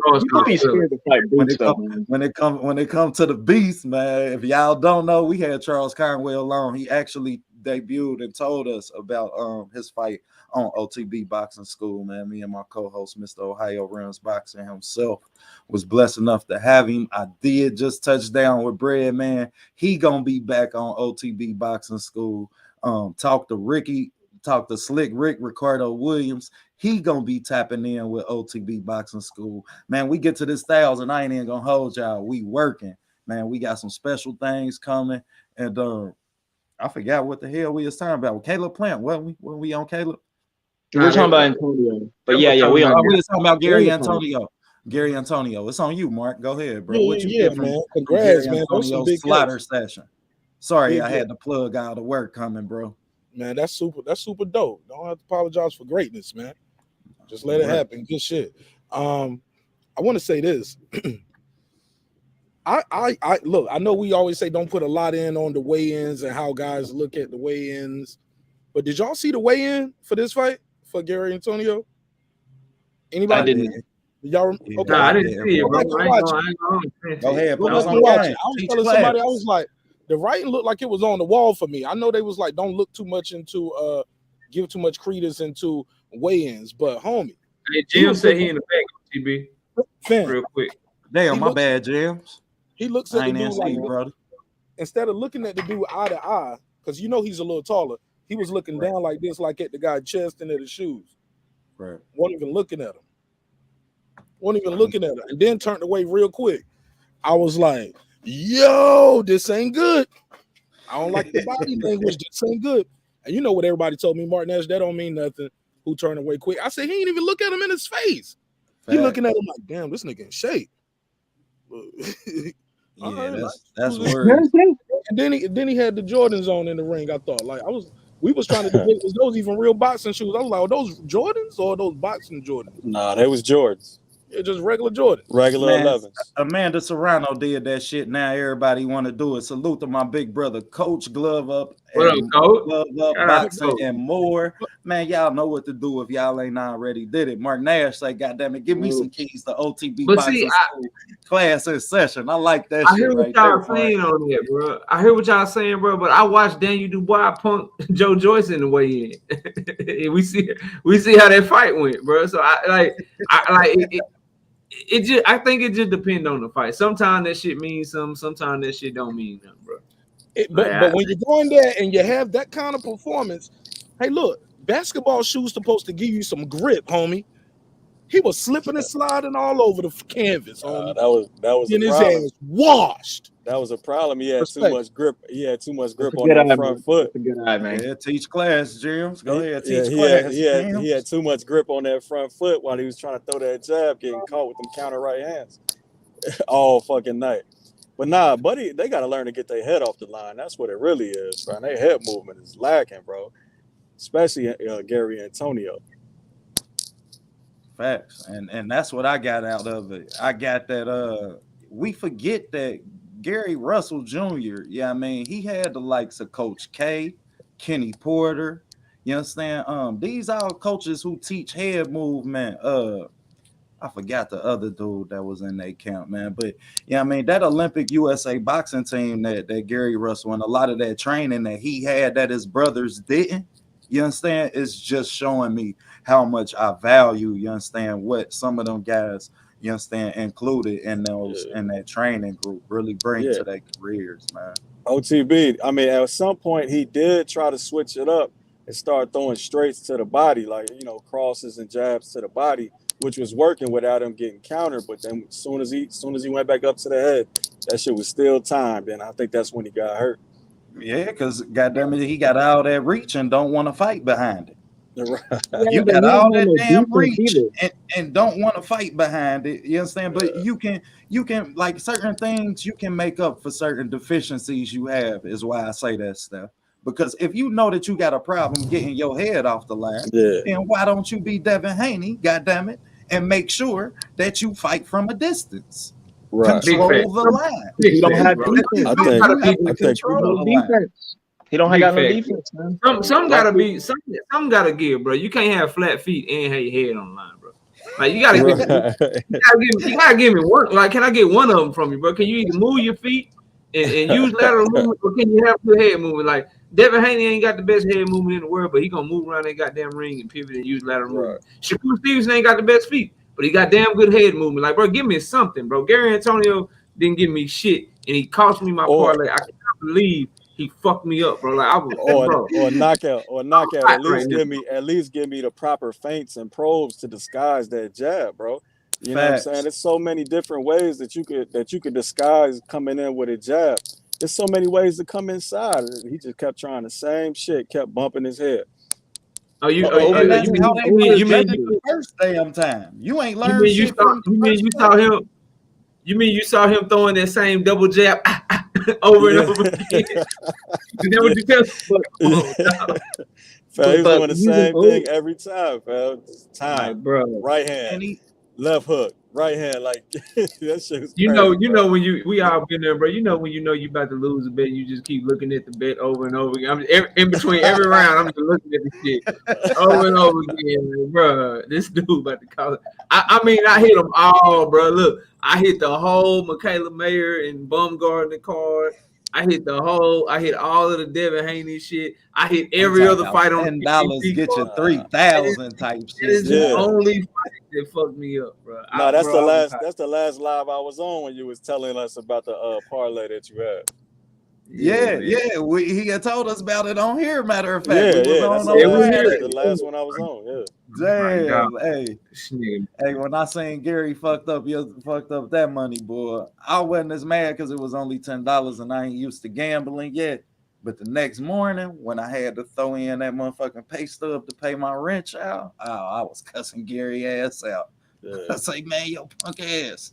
Man, but I lost the Baumgarner card because I picked Baumgarner by knockout, hedged with Mayer on points. And I lost the Caleb Plant card because I picked Caleb Plant on points. So that Caleb Plant shit was right. That was a good place by you. It just was. I gotta teach class one time for Deontay Howell, man. Deontay Howell, Ohio runs boxing for a reason, bro. I hate to tell you, man. You could put all three of them together, the whole D, M, and V. You understand? And Ohio runs boxing, bro. I'm telling you. I just know. All I know is about the youngest in boxing. So I don't. You know what I'm saying? What'd you say, now? I said I don't know, but I just know Texas got the youngest champion in boxing. So I mean, oh my gosh, y'all got the youngest champion. We did that before. Oh yeah, bro. that boy Bam. Texas got like 8-9 champions. Man, got like 8-9 shit with Ezra Charles. We did that shit. We been did that shit, y'all. We been doing that shit. When I say Ohio run boxing, y'all, Ohio run boxing. Y'all right gotta get the history books and find out. You understand?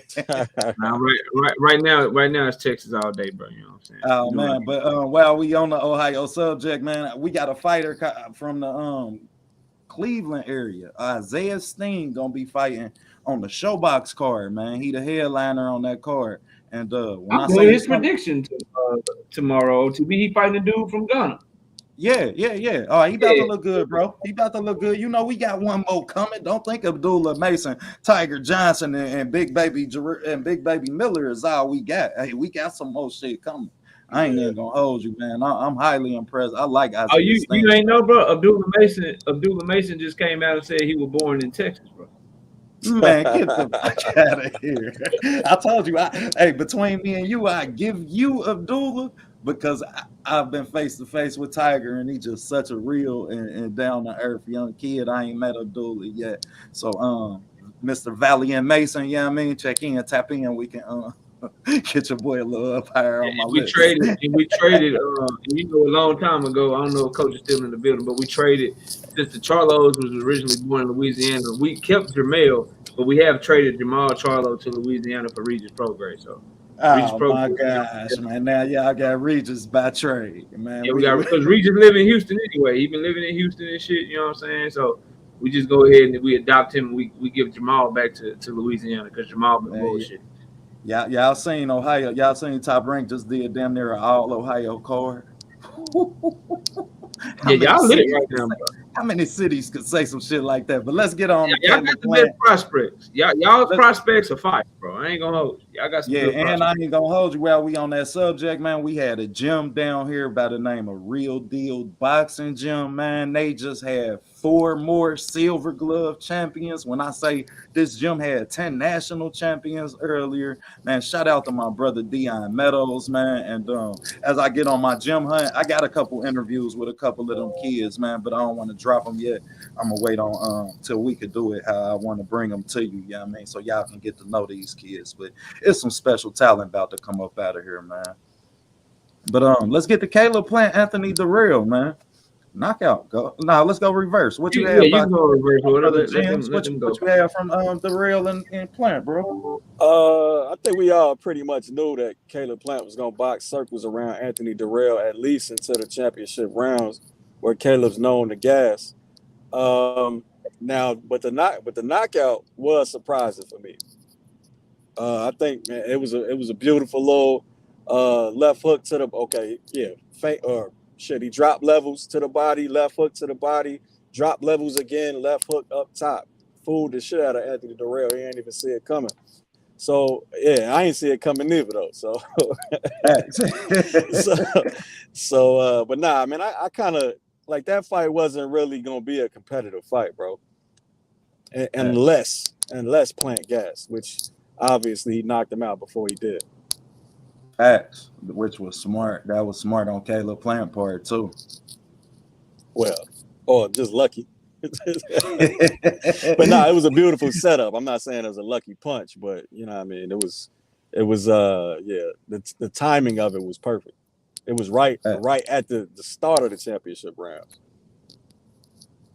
Facts. Mark, what you have on that fight on Dirrell and Plant, bro? Man, what I think of it, I hate to say it, but my brother put him in the dirt. And I got a lot of love and respect for Anthony Dirrell. He gave me an interview. But man, I didn't see that shit coming. I did not see that. Baby. I did not see that coming. I'm gonna come back to me, man, because I'm outside. Yeah, go ahead, handle your business, bro. You did enough on that subject. You got your point across, bro. You ain't even gotta say no more. I'm just saying, bro. I did not see it. Hey, look, Boxing Gyms gave you the beautiful breakdown. I gave you a little comedy with it. How about that? Facts, man. We can't go wrong. You can't go wrong. But I will say this, OTB. A lot of people gave Caleb Plant some grief about the celebration. I think the celebration was magnified because the referee's reaction. The referee cared that much, blah, blah, blah. You know what? I saw a referee, what's his name? Jack Reese the other day find somebody for putting too much. He's like, oh, you look like you spilled some water on purpose and took some points away from. No, he said, I'm not taking no points, but I'm fining him. We're taking some fine because he's trying to delay the fight. Okay, you think that's poor sportsmanship? Hey, we're fining him. But all of that, hey, man, don't do that, man. Stop doing that. Who's that, Harvey Doc? Come on, fam. Like, nah, man. It is what it is. Because whether he celebrates then, whether he celebrates later, it's lingering effects from devastating knockouts like that. Like Deontay Wilder was talking about. But I'm sure we're going to talk about that. Just like the NFL, you don't want a nigga to celebrate, keep him out the end zone. He got into the end zone with that knockout, so fuck it. But yeah, I passed the mic on that point right there. Mustache Stuff, what you have on that fight, bro? What was your take on it? I was there live. I pulled up like fourth round. First thing I noticed was that Dirrell had no footwork, man, meaning it was going to be a long night. But what also stuck out is that when they did exchange, man, they were both punching really hard. Really, really hard. You could hear that. I was probably 25 rows up, and you could just hear that stuff, man. There's some thump in there, some oomph in there. So Caleb was going to be able to do whatever he wanted to do in that matchup, you know, in hindsight, thinking about it. And then when he hit that guy, when he knocked him out, like it almost happened in slow motion. Like he dipped down, he bobbed down, then he weaved over, and then he paused because, you know, he hit him one or twice before he came with that devastating knockout. And then he hit the guy, and the dude just, I'm not even kidding. Slow motion, you can just see Anthony Dirrell's eyes roll back before he goes down. So he was out before he hit the ground. Then when, of course, he hits the ground, he's out. Everyone in the stadium, it was kind of quiet. And then we all went, whoa. He's like, no one saw that coming. So that was dope. And then I didn't really care too much about the celebration. And I kind of agree with what Mark was just saying. Like, it wasn't a big deal until the ref was, opening up about it. And then secondly, when you try to justify the two, you're like, well, Anthony was talking a gang of shit, man. Like, dude was calling this dude a bitch. But then I think back to Caleb's last outing. Canelo didn't stunt like that when he knocked his ass out. Dude got up, dazed, like a kid, like, oh, man, we're best friends. I'm sorry. I didn't mean to call your mom an MFer. And Canelo didn't do that. So that's what I was thinking when, listen to us fans react to it. I was like, yeah, but like the biggest fight of his life where he got the biggest paycheck, nobody was trying to bury his ass. In fact, a lot of people were justifying you saying you were winning the fight up until that knockout. So that's his what punk ass was in the ring asking the person he was fighting, how am I doing? Shit. Right. So that's what I was thinking about. But no qualms about it. I enjoyed it, man. It was good stuff. And Caleb, I still say it's gonna be the reverse when you meet David Benavidez. So can't wait. Facts. We're gonna get to that after we get done with everybody. I got another question on that after we get done with this one. Go ahead, Knock. What you have off of that fight, Brody?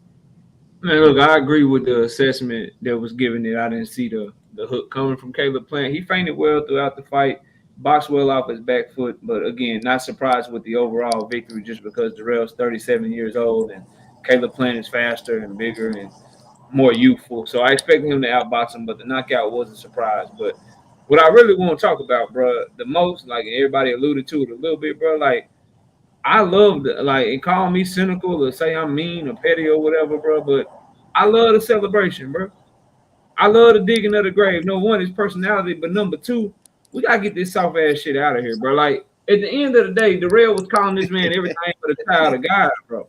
Talk that shit, man, everything but a child of God, bro. So like, you get to call me a bitch and call me out my name and say I'm this and say I'm that. You get to do all that shit. Then when I knock your ass out, I'm supposed to show you some class.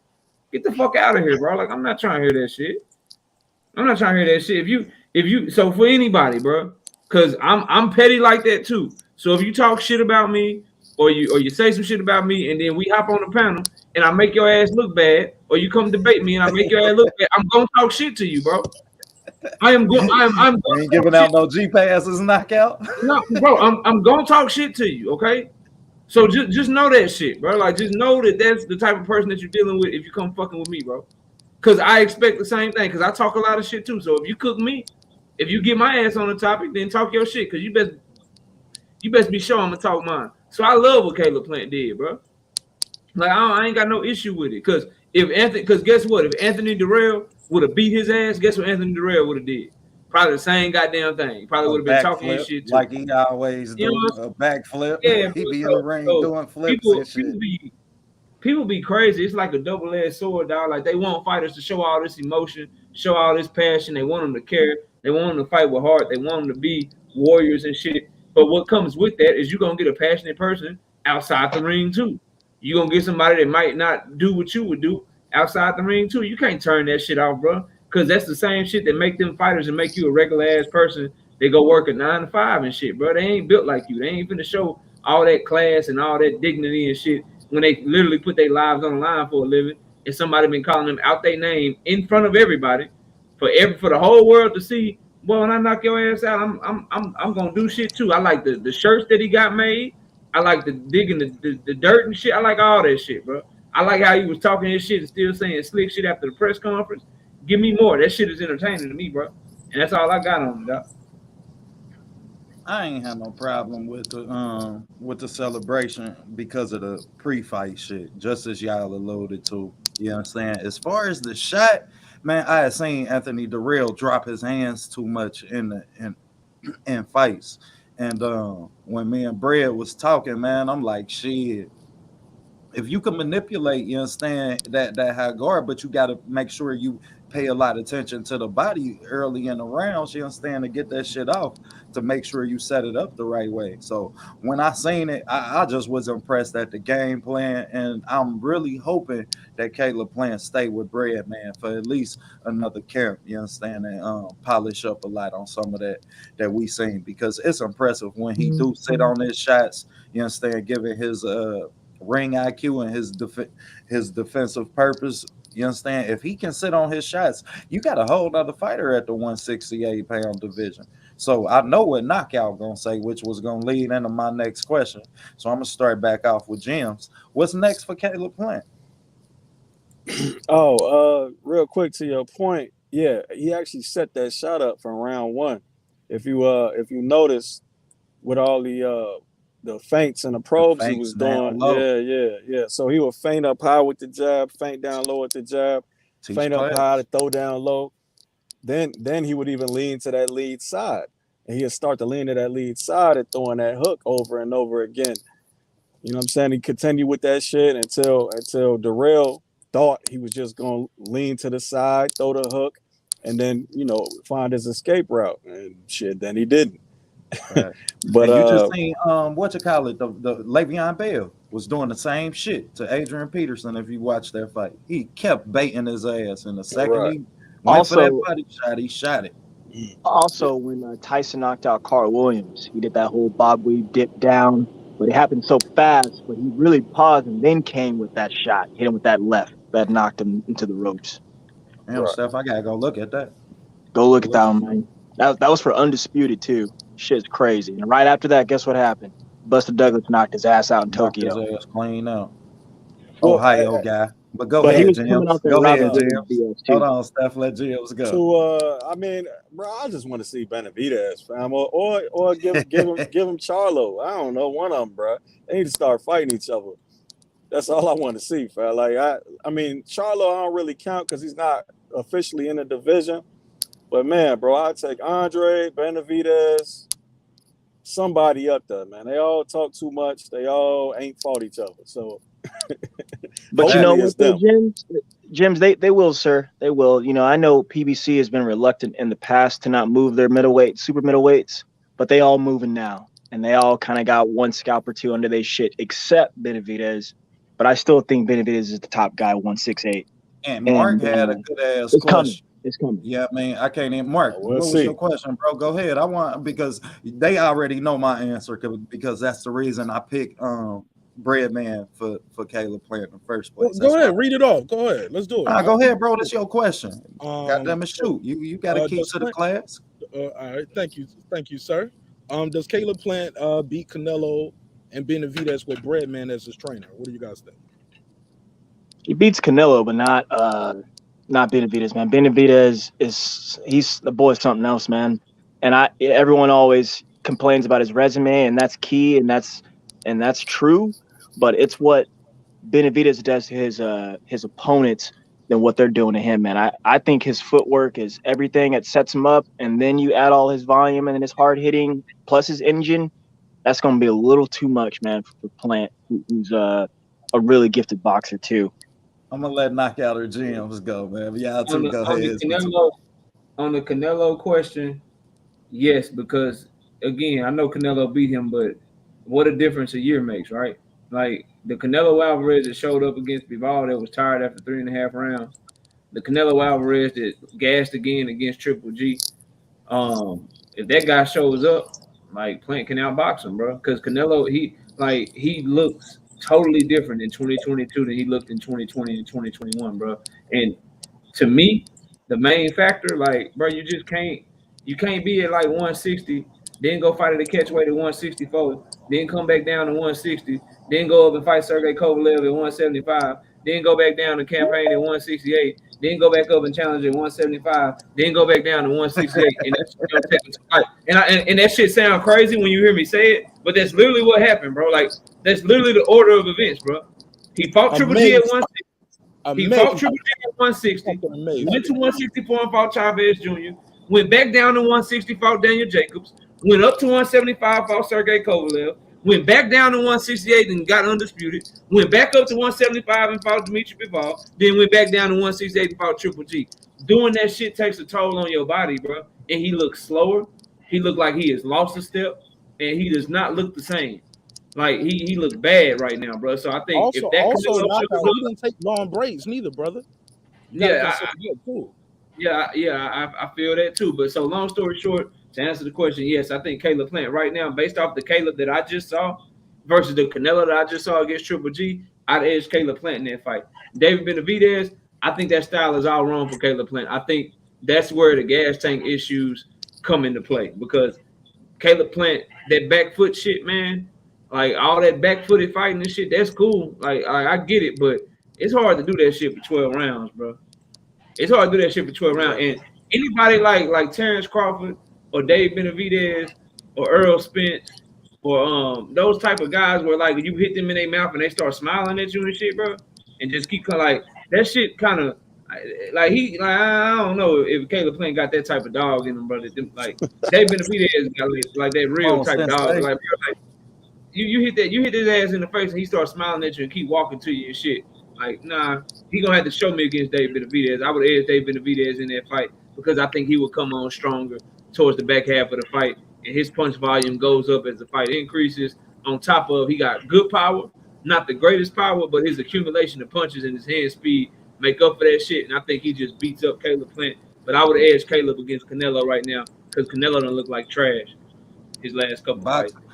Boxing gyms is college, the OTB school. Salute to the sensei in the building, man. The only sensei I got, the big Stormy B, man. I appreciate you tapping in with me, big homie. Stormy say, and then they got damn near 70 fights. Started professionally as a 19-year pro. You understand? Like Let's come in. People act like age. I know you're gonna pass the gyms, but my last thing on this, people act like age and war of attrition and shit don't matter. Like, it caught up to Roy Jones, bro. And Roy Jones was a far better athlete than Canelo, bro. Like, he was far more athletic, far more of a physical specimen, bro. So you mean it ain't gonna catch up to Canelo? Like, dog, that shit done caught up to him, bro. If people don't want to believe their eyes because they love Canelo and he's this and he that, bro. Look at what your eyes is telling you, bro. That man done lost a step and he done fell off a cliff, dog. Straight up and down, bro. Yeah. Hey, look, so I pretty much agree with everything Knockout said, aside from, with Canelo Plant. Again, I just think it's who gasses first. Now, I agree with Knockout. I have seen Canelo look real suspect on that tank. You know what I'm saying? In his last two fights. And Caleb Plant did look like he was ready for a few more rounds against Dirrell, but Canelo's gonna put on a different type of pressure than Dirrell. So I think it's on that tank, man. If Caleb Plant could keep Canelo off his body, then he'll have a better chance of outlasting him as far as a gas tank, and he could probably beat him. It was arguable that he was up in the first fight until he got knocked out. But what was the Benavidez? David. Coach, you got a lot of background, Coach. Yeah, Benavidez, man. I think I favor Benavidez in that one. I just plain and simple. I agree with a lot that's been said already, though. I agree with you on that one, but I'm gonna let Coach go. He just stepped in the building. Salute to my big brother, Coach, Mr. Glove of Boxing and more. We know you on the road, big dog. Go ahead, let us go ahead cook. We know you got David over everybody. Tell him why, man. Coach, you still with us? Coach might be, goddamn it. I think I embrace my age. I say at least once a week I'm old. Yeah, homies. Facts. I definitely agree with you, Storm. I definitely agree with you, Sensei. But I don't know, man. I don't think he beat David. I ain't seen David never had no defensive purpose. I ain't never seen him slip a punch, roll a punch, none of that shit. So when it come to Caleb Plant, I really do think that Caleb Plant, appreciate you tapping in, Andrew Charles. Smash the like for me, Brody. I hope you subscribe. If not, you understand, make sure you do. But yeah, man, I can't pick David in that Caleb Plant fight. Caleb just showed me the ability to sit on his punches. When you're talking about a David who like to take punches and then look at you and smile and scream and, you know what I mean, all of this shit that made people allude to him as a Mexican monster, you understand? Then I don't know, your ass might be picking yourself up just like Anthony Dirrell was, another plant with bread, man. So, you understand, I'm just not convinced enough from what I seen from David. True enough, that volume can give Caleb Plant some problems, but that punch volume that David had, it come with not a non-defensive purpose. And you understand, once Caleb showed us the ability to sit on them punches and to take advantage and to set them up, you understand, for us to say that he ain't got a chance against David Benavidez is unrealistic. And as far as I'm concerned, I ain't gonna do it to y'all. But to each their own, you understand? And now let's get What up, bro? Real quick, just to your point, or actually, for to a little the contrary. go ahead. To the contrary. You gotta give an alternate perspective. Hey, James, we apply. I don't nobody come to none of our channels, bro, to just hear one perspective. You know what I mean? Well, you already heard my perspective, so I mean right. that, but look, just as a rebuttal, fam, in every single one of David Benavidez fights, well, almost every single one of them, I always see that man get backed up to the ropes. And I think that's going to be his downfall eventually. But I don't see Caleb Plant being able to do that. You know what I'm saying? Have you ever noticed that? Like, David Benavidez got his back on the ropes and the high guard just eating shots and down there every fight he's in. Because he feel like ain't nobody he fight hurt him. He feel like ain't nobody that he fight hurt him. But as the sensei just told y'all, shit, if Anthony Dirrell, you understand, got a 19-year career now, then shit, when David fought him, it was 16. Go watch the tail of the tape. And David, you understand, David was catching hell, putting his ass down. I think if it wasn't for the cut, I'm not sure that David stopped him. You understand, in that fight. Yeah. I mean, that's the other thing. Benavidez is, I mean, it's crazy to say it, but he's untested too. Facts. Highly untested. He's untested, you know what I'm saying, against the top. I mean, whether that's his fault or not is a different story, but you know, it is what it is. But nah, hey man, I like your pick though. It's interesting. Facts. Appreciate that, James. I appreciate it coming from you, Brody. I always appreciate that. Let's get on to the Mr. Bomb Squad himself. Salute to Dirrell Deloach stepping in the building with us. Appreciate everybody tapping in, man. But let's get on to Mr. Bomb Squad himself. What we could get out of that fight. What was your assessment? What did you take from it? What'd you think of Mr. Deontay Wilder getting back in the ring? We're gonna go in reverse this time, knockout. Hey, OTB, my phone about to die. I'm gonna just. I appreciate you, Brody. I always appreciate you tapping in, man. Y'all know what it is. Go ahead, tell them where to find you at before you get up out of here. Oh man, boxing gems on YouTube. Shit, I just opened my little merch store. You'll see all the merchandise on the YouTube channel. At Boxing Gems. Now we got handles and shit. Facts. But nah, man. But real quick, Wilder, that movement was a new little wrinkle, and he did get a knockout off the back foot, which was very interesting. But Haney has definitely assisted him with it. But that's all I got on it. Thanks. Appreciate you, James, man. Always a pleasure. Everybody get the Boxing Gems, man. Best films breakdown, I will say, you understand, coming from a film guy himself. Get the gems, man, and make sure y'all check out that merch, man. Brody working over there. He got some shorts up for y'all, man, whatever you want. If you don't want to watch it, because I noticed that too. Half y'all asses don't watch my whole breakdown. You understand? My shit start getting skep around. Brody done showed me how to look at my analytics now. So you being modest. People watch y'all shit and then go try to get their own shit and act like they said the shit. Oh man, we be deep in that shit too. I gotta say, I appreciate my brothers for that because we all know each other work to the extent that we on y'all asses who keep getting away with that. I be hearing people. I be like, man. You just now said closed stance matchup. Where'd you get that shit from? What you talking about, bro? Like, where you get that? That ain't you. Nah, you know what? I watch it. The controlling the line for me. It be the controlling the line. Oh man, it's cool that they learning, fam. I mean, look. Just shout out the channel, fam. That's all I be asking for. Shout out the channel. I got a big YouTuber that did that to me. Copy my shit word for word, bro. I ain't even gonna say the name, but yeah, man, it rubbed me the wrong way. I've been robbed too. I've been robbed too, James. I've been robbed too, bro. At some point, why I got you up here, bro? You ain't gotta compete in it. You ain't got, but I need you to come through the debate series, bro, and judge or something, bro. I gotta have you up there whenever you can, bro. Whenever you have some time. All right. When's the next one? I think it'll be dope. I got a few. I got some coming, but do you got your email on your on like your videos or something that I can reach out to you? Yeah. Okay, I got it, knock. I'll give it to you. I'll send it.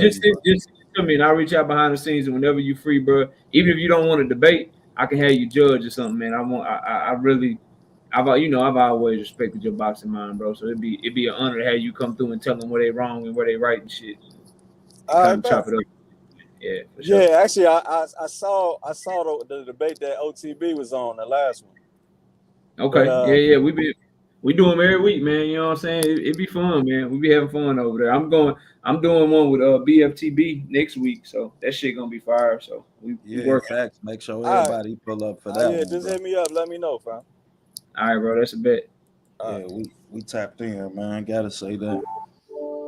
And once again, Brody, man, I appreciate you on the film, boy. That was clutch. I popped the code today. So now I can give y'all film breakdowns on every fight, you understand? Not just the PBC fights, which they so graciously approved. You understand? And you got you a way around that shit, so the zone stop hating on you and shit. Who you telling? Hey, Boxing Gyms came through, man. I gotta say, Brody hit me up behind the scenes and was like, "Hey, it's more than one way to skin a cat." You know what I mean? The game is to be sold, not told. I got you, little bro. And he showed me how to get around that shit, knock. So we don't even need the zone no more. You know what I mean? We got some people in some high places who gonna look out to us thanks to Boxing Gym. So everybody who is a teacher, a student, part of the faculty at OTB Boxing School, man, whatever it is, man, make sure we support gyms. Make sure we are always embracing. Make sure that he just as successful as y'all make sure I am. And yeah, I mean, as long as I got a channel, I'm always be in debt to Brody for that, man, as well as Box Talk 1-on-1. You understand? Because when you working in film, man, and you need somebody to approve your shit for y'all to even look at it, you understand? Then put you in a real compromising position. You understand? When you don't ever get a product that you can't distribute yourself. Salute to Miss Nick J in the building. Of course, you are part of the faculty, Nick J. What do you mean? You think you ain't got a key to OTB Boxing School, girl? You know you do. That's the queen right there, man. Hey, I would ask her to judge the Tank Davis and Devin Haney debate between me and BFTB. But I don't know. I might be in the hole on that. You know what I'm saying? She might be in that. Yeah, she might. Her loyalty may be somewhere else. Hold on. Yeah, bro. Hey, I don't know about that. Key to the building, man. Because I'm just playing. She always. Nah, she done always kept it 100, man. And I ain't gonna hold y'all, man. Nick J, you instrumental to OTB Boxing School, man. It can't be a school if you ain't got a key. So your key is definitely tapped in, man. You always work. You just let me know when you want to teach class. And so any fight previews you want to do, man, you can hijack my whole fight breakdown. You understand? You got it like that. So yeah, I mean, I appreciate. She said she's gonna be busy at work anyway and shit. So. That's what's up. That's what's up, man. But you always support us, people, man. I'm trying to find people. You know what I'm saying, for that one. Hey, we want everybody. We want everybody in the building for that one. I ain't gonna hold you. That's gonna be a special. KQ moderating, and you a judge, and I need 2 more judges, bro. Yeah, because man, I gotta say, man, we gotta hit up Monty, man. Like need Monty to come through for that one, man. And hit up Blue. Blue might be willing to come through for that one. That's gonna be a good debate, dog. I ain't even gonna hold you. I give up my judging spot for one of the big dogs, but you got to be a big dog now. So you ain't giving it to just anybody, bro. Man, anybody don't get keys to OTB Boxing School. Now you know since Key named this damn school. Gotta say, man, shout out to my brother Everything Boxing. Safe travels. Enjoy your vacation wherever you at, Brody. Nick J, you ain't never got to thank us for shit we supposed to do. You understand that? You ain't never got to thank a motherfucker for telling the truth. I got to thank you for telling the truth. I don't want you to talk to me. I'm just one of them type niggas. But that's just me, man. We done wrapped up the whole fight weekend. We know we got a Showbox card on Thursday. Why you don't ask me on Friday? Coach, Coach, there you go. I need you to do it next Thursday, Coach. Yep, there it is. There it is, Coach. There you go. Yeah, next Thursday, 8:30 p.m. And just in case you wondering, Coach, man, you know, you be busy, Coach. You work a lot. You understand? You be having to work with the work. You be, goddamn it, all on the road. Salute to my big brother, Coach. We ain't even get your take on none of the fights. The David Benavidez, you had me talking to you. You had walked out of school and shit. You got a whole class waiting on you. He skipped class and shit. He went to lunch. Yeah, how the teacher skip class. Hey, man, I'm kind of doing a job right now. I'm with TD Jewelers right now, bro. Hey, bro. You say you with the jeweler? Yeah, that is right there. TD Jewelers, son, bro. Facts. Salute to TD Jewelers, man. Everybody that don't know, get to TD Jewelers on Instagram, man. You can find him at TD Jewelers, man. Make all your custom pieces, man, and they gonna be certified. Go ahead, Coach. Cook. Oh, man, I was looking at, you know, the problem that Dirrell had. It was a good fight until he got knocked out, though. But his pace is so slow that Caleb Plant wasn't gonna get tired. You know what I'm saying? Like he was waiting so long to do anything. A couple times he attacked Caleb Plant, but for the most part, his pace was super slow, and because of his age, you know what I'm saying? So when he get in there with somebody who's gonna put some real pressure, got good head movement, you know, that's why Canelo beat him down. Plus, he looked like he was afraid of Canelo. You know, I think he's learned some shit since then. He with a good trainer. Breadman is a good trainer, so I think that helped him out. That helped him out a lot. It made him a little more aggressive. So I kind of appreciated that from Caleb Plant. But we, you know, hopefully after Benavidez get rid of Uskadegi, we get to see that fight, man. I think, but Plant gonna have a problem because David don't stop, and he gonna keep pressuring you, and we gonna really find out if he filled his gas tank up or not. Because Dirrell wasn't putting no kind of pressure on. Dirrell was waiting and waiting and waiting. You know, so it's a different type of fight that he would have to fight against David Benavidez, because Benavidez is going to be hitting you with that sharp-ass jab. He's going to cut off the ring, and he's going to continue to throw punches. So, you know, it's going to be interesting. But Caleb looked like he improved. He looked more, for some reason, he looked a lot stronger. I don't know what it is, but he kind of looked stronger than what he's been looking.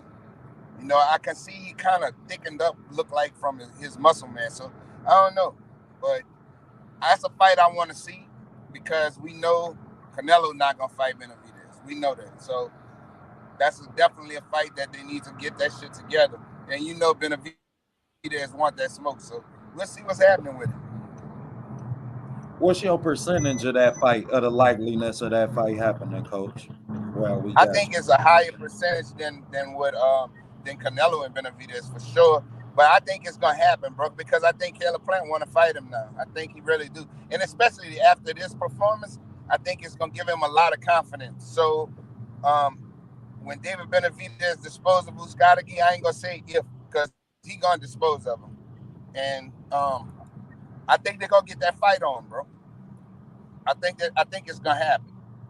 So we'll see, man. But I think it's gonna happen. I think it's a high percentage that fight's gonna happen, because they're both on the same side of the street. There's nothing to stop that fight, and Caleb Plant looked like he wanted it now, and I think that you know that next year. Hey, Asia, was it on Instagram or was it on Twitter? I'm trying to look for it right now. He had posted a plate before. They talking about Errol Spence, Coach. They talking about he done posted some nutrition shit. I think that fight gonna happen. So you think that Caleb Plant and Benavidez fight happen? Yeah, I think it's gonna happen next year for sure. I think it's gonna fight. They're gonna make that fight, bro. I think they're gonna make that fight. If when Benavidez get rid of Uskadegi, that fight's gonna happen, bro. I think that's the plan. Given the fact that Caleb Plant stopped Uskadegi, do you put that type of pressure on David to stop Uskadegi? Nah, David don't care about that. He going in there. His mission always is to seek and destroy and get him out of there anyway. So he gonna do what he can. Now, if Uskadegi survive, he survived. But I don't see it happening. I think he's gonna get beat up bad, and I think he's gonna get stopped. So, you know, that's David Benavidez's main objective. He don't go in there to go 12 rounds. That motherfucker go in there to kill you and get you out of there. Interesting. You right about that. I gotta say I can't agree. I can't disagree with you there. Yeah, he's not going in there to box. He's going in there to fuck. He ain't never been stopped before. He ain't never been stopped before. So. Do you see it not? Did you look at what they was talking about the nutritionist? They said they tagged him. Nutritionist is fight to be fit. So yeah, they said they tagged him at something, but I don't know. I ain't really surprised by that. It's getting in the crunch time. I had seen Errol post a plate not that long ago. Man, that'll just save my whole year of November. The first week in November, last week in October, we just get an announcement that Errol Spence and Terrence Crawford is happening in December, bro. That'll just y'all still talking about that shit. That set the world on fire. You ain't lying. That'll set the world on fire and give us something to look to coming out. They were talking about the chat. They were talking about it in the chat, coach. So that's why I said something. Yeah. I'm not. That shit is on the back of my mind, bro. Like I don't have time to fucking be sitting here and debating about when, if, who, and all of this shit. I'm just done with it, bro. If they fucking fight, they fight. If they don't, fuck it. I don't care no more, bro. I'm tired. I'm tired of every day on the internet fucking debating about is these two niggas gonna fight or not. I'm tired of that shit, bro. Like that's just a waste of my breath. Cause none of us got control of that shit, and I'm tired of speculating. If they gonna fucking fight, whenever they announce it, they gonna announce it. They ain't fighting this year. I can tell you that right now. They gonna fight next year, but if they make this fight, but it ain't gonna be no time soon. So it's probably be like in February, sometime like that. I just don't see it. I don't see them. Definitely not this year. There's too much bullshit going on, man. You know, and I don't know if it's the strategy of Al Heyman and them, or is it, is it a strategy that they're doing for this shit? But I just find it to just, it's irritating the fans for sure. But regardless of that, they people gonna watch that fucking fight regardless. So I'm just sitting back in the cut and waiting on it, bro. I'm not gonna sit here and go on the internet and be debating about this shit and who didn't sign and who's scared and all. I'm past it, bro. I really am. Yeah, I understand, Coach. I understand. I think that we get that fight. I think that we getting closer. And I don't put too much into, the nutritionalist or Bud calling in Southpaw spars. You understand? We done already been equipped for all of that. Yeah, trying to fucking playing murder mystery with the goddamn. Yeah, man. Everybody been playing murder mystery games and shit, trying to trying to find that bullshit. Bro, we done been through too much. Dude, we done been through too much speculation, too much drama on the internet between content creators and all of this stupid shit behind two motherfuckers who they gonna do what they gonna do regardless. Al Heyman and them, the promotions, the networks, they gonna do what they want to do, bro. So I'm just gonna sit back and just, if they announce it, great. If they don't announce it, it's not gonna be skin off my nose, and I'm not gonna be debating nobody about who's scared, who not scared, and all of this shit, bro. It's just, we've been doing this shit for 2 years. You saying don't hit your phone with no Errol Spence, Terrence Crawford debate, bro? No, because I'm not interested, bro. I'm not interested in debating about this shit no more. We done been over this shit for 2 years, bro. Yeah, a lot of time. Well, look, let me get my last word real quick, man. Yeah, go ahead. We about to close on now. Go ahead and not give them your last words. Tell them where to find you at. Tell them the schedule, bro. Tell them what you got coming up. Yeah, look, y'all come check us out, man. I'm live tonight. Tonight we got the knockout list, man. I do this. I always do lists as well as all the other stuff we got going on. Tonight we got the knockout list. I'm gonna be rating fighter in different weight classes and shit. So tonight, come through. We're going to do the lightweight rankings and the super lightweight rankings. So we're going to do 135 pounds and 140 pounds tonight. So y'all come through. The panel will be open for anybody that want to shit on my list. Tell me where I'm wrong. Tell me where I'm right. We're going to chop it up. And then tomorrow, Thursday, on the 20th, we got the I'll be picking the fights from the Showtime Showbox card, but also we got a debate tomorrow night for the TKO debate series. That's gonna be Get the Smoke versus Dwayne Freeman, boxing matchups with Dwayne Freeman. Oh, that's gonna be a good debate. They're doing a Devin Haney Shakur Stevenson debate.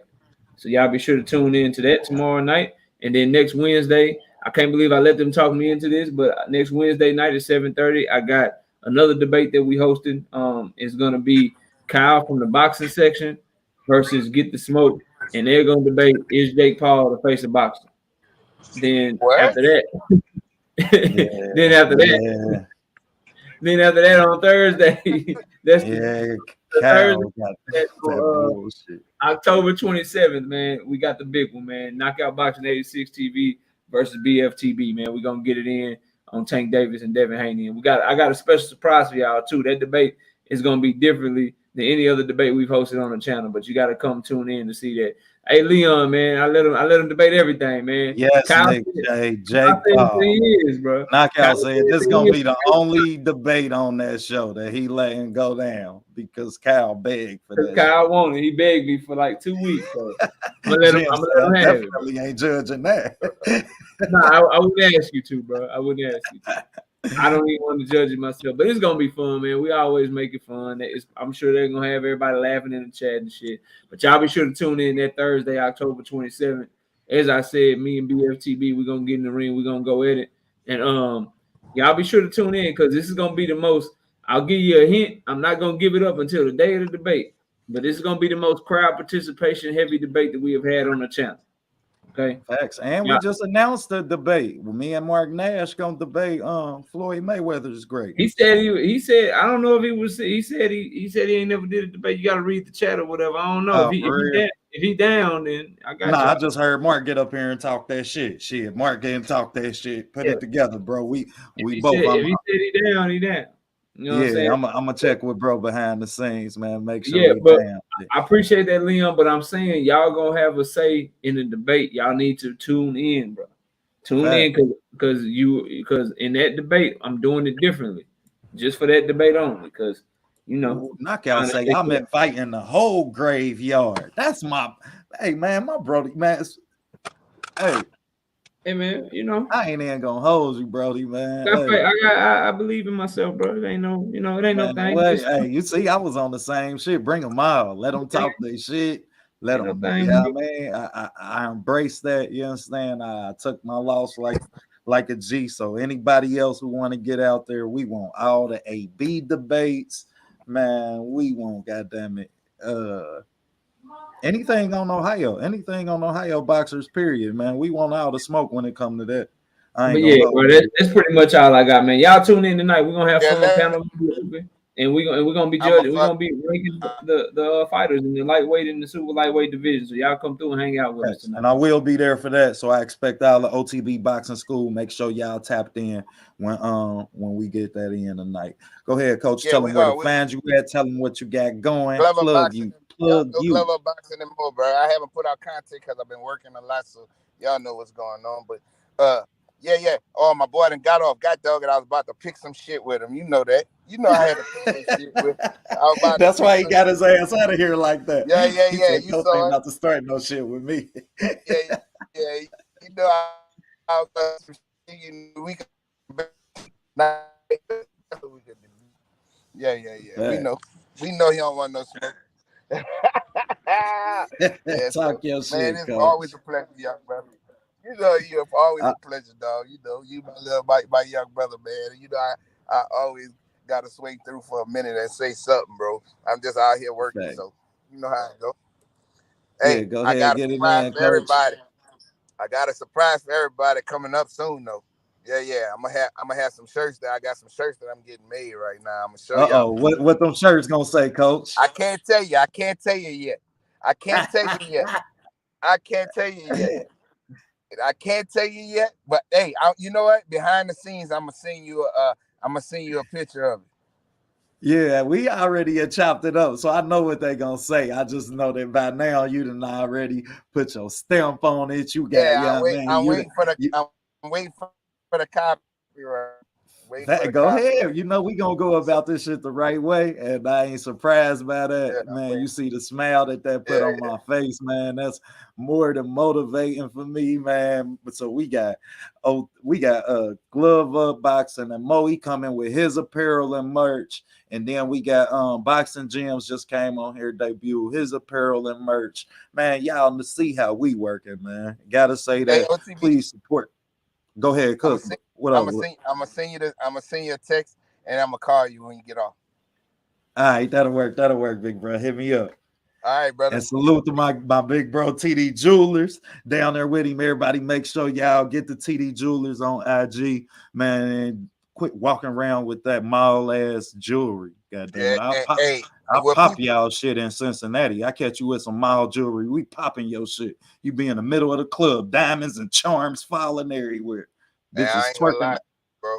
People don't realize how much they get screwed, boy, with jewelry, bro. They don't real talk, man. And in our culture, I mean, we done become so adept to the jewelry itself that we don't even do our homework on knowing, I mean, what to buy and who to support. You understand? So whenever you got somebody who know it, and I mean, y'all got a back door to the source himself. Black on. Yeah, and he the same color as us. Like, y'all gonna go and spend y'all money with Johnny Dang and goddamn it, all these weird ass jewelers, man, all these Arabs and all that weird ass shit, man. When it's somebody sitting right in front of you who, I mean, walk the same streets that you walk, come from the same struggle that you come from, then I expect all y'all to support him just as I am, man. Real talk, real shit. Shit'll get off the pot.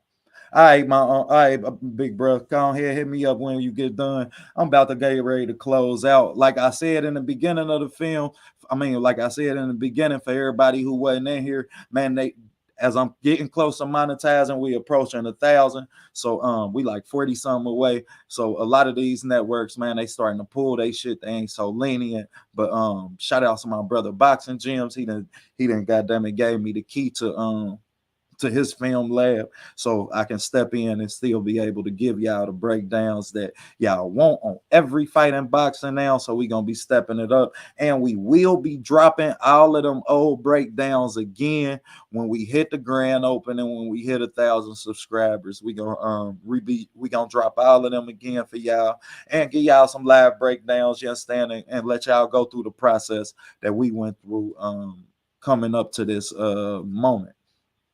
So on that note, man, I appreciate everybody who tapped in. Please smash the like. All new subscribers, subscribe on your way in. All my old students, smash the like button. Y'all know what to do, man. A fight gonna break out. You're gonna want to know what to do, man. So make sure y'all watch them film breakdowns. Y'all gonna want to know where the punch is coming from. Quit watching boxing, waiting on somebody to get punched. You know what I mean? Get inside this film. Make sure you more intrigued and more in tune with the telecast, in tune with the commentators, in tune with both corners, and more adept to what fighters you looking at. You understand? And it's a great day to be a boxing fan. Love boxing, love yourself.